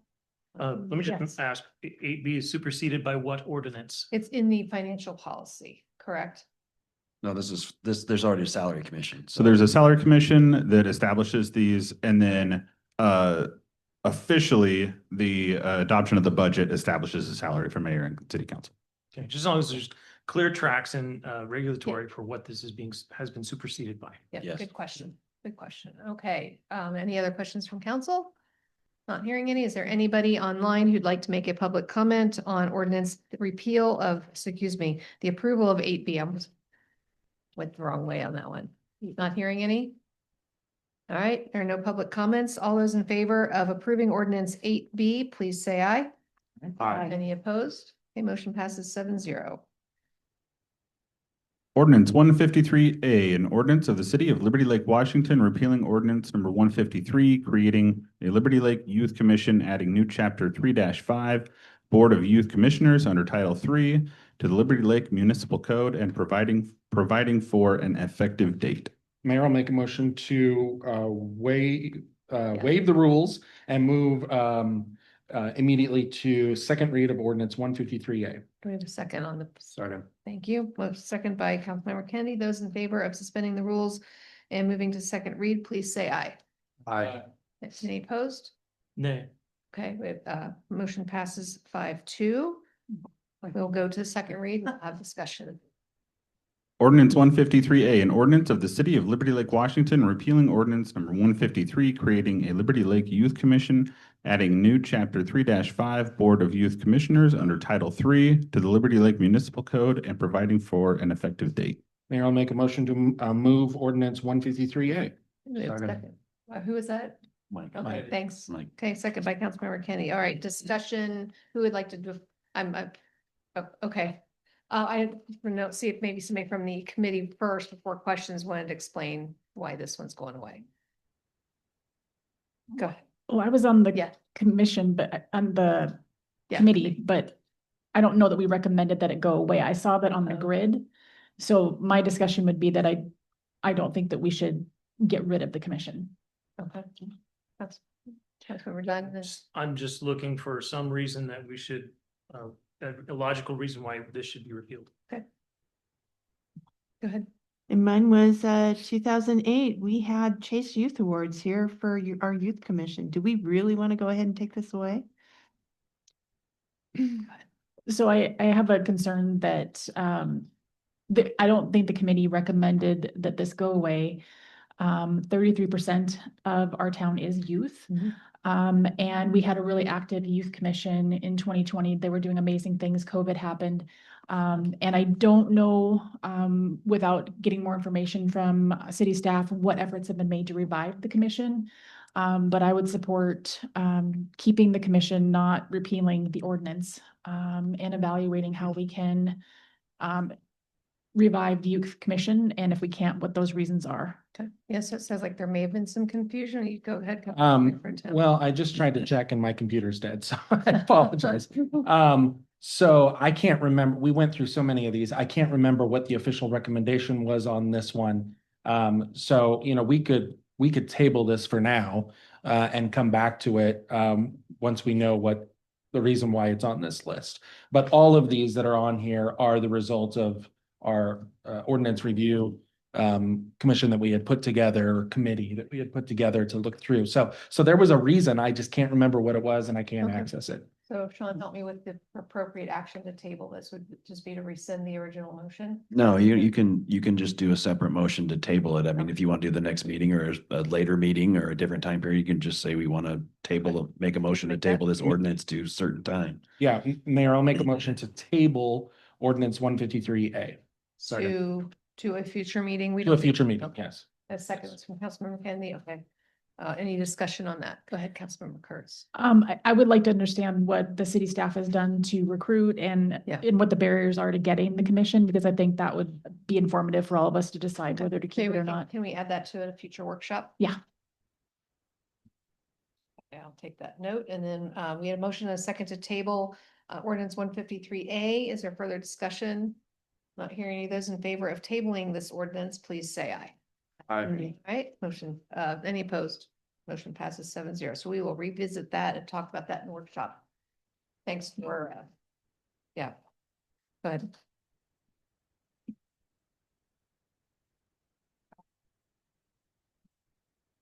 First read ordinance number 136A, an ordinance of the city of Liberty Lake, Washington, repealing ordinance number 136, establishing the Liberty Lake Pedestrian Bicycle Bridge Fund and providing for other matters properly related thereto. Mayor, I'll make a motion to suspend the rules, move immediately to second read of ordinance 136A. All right, we have a second? Second. Okay, we have a second from Councilmember Dunn. Second read? Oh, sorry, it would help if I took a vote. All those in favor of waiving the rules, move to second read, please say aye. Aye. Any opposed? All right, motion passes 7-0. Second read, Kyle. Second read ordinance number 136A, an ordinance of the city of Liberty Lake, Washington, repealing ordinance number 136, establishing the Liberty Lake Pedestrian Bicycle Bridge Fund and providing for other matters properly related thereto. Mayor, I'll make a motion to move ordinance 136A. Second. Second from Councilmember Kurtz. Okay, any discussion? Questions? All right, this was completed long ago. So, any public comments on ordinance 136A? Nope. Okay, not seeing any. All those in favor of approving ordinance 136A, please say aye. Aye. Any opposed? Okay, motion passes 7-0. Last one.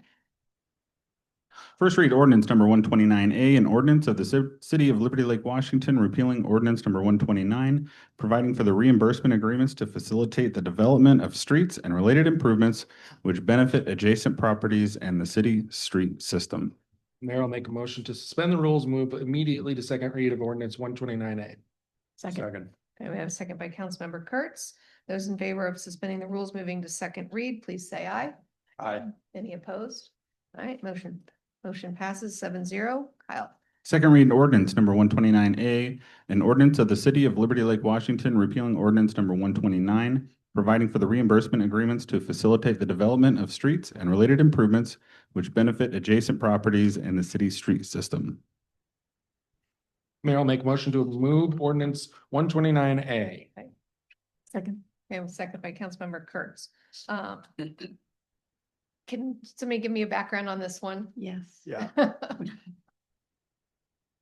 Because I did not look up the original. That was gonna be my question. I don't recall why we were recommending this. And I don't And a have, huge concern on my end would be we are not done.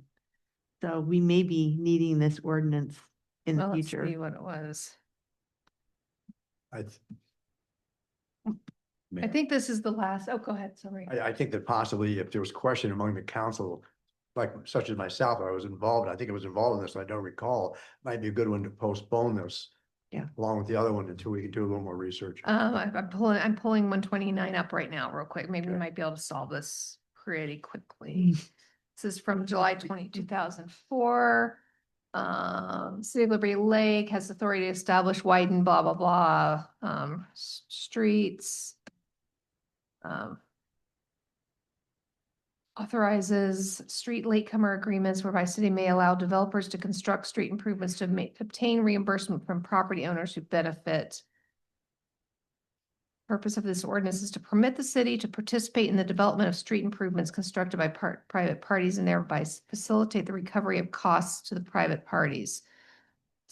There's obviously there's not a heck of a lot more to it. So I'm wondering, what did something else replace this? Evan, is Lisa still online? I think it did. I think that's why. Yes, I am. So Lisa, So- this is the one that includes the latecomers agreements. Do you want to speak to the recommendation to repeal? Yeah, so this is, latecomers agreements are, a nightmare to administer. So what effectively happens with a latecomers agreement is that the developer has to pay for it, and then it puts the city in the position where if adjacent developments occur from the benefit of that new infrastructure, that we, within a specified time period in the latecomers agreement, then we're obligated to collect the funds from them. And it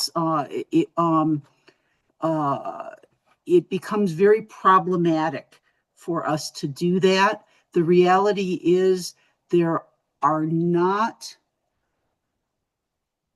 a lot of properties where that connectivity would be providing anything other than to benefit the property, except in the case of like the Cataldo extension. And in that particular case, it's TIF lift reimbursable. So with the TIF lift serving in the River District, and that really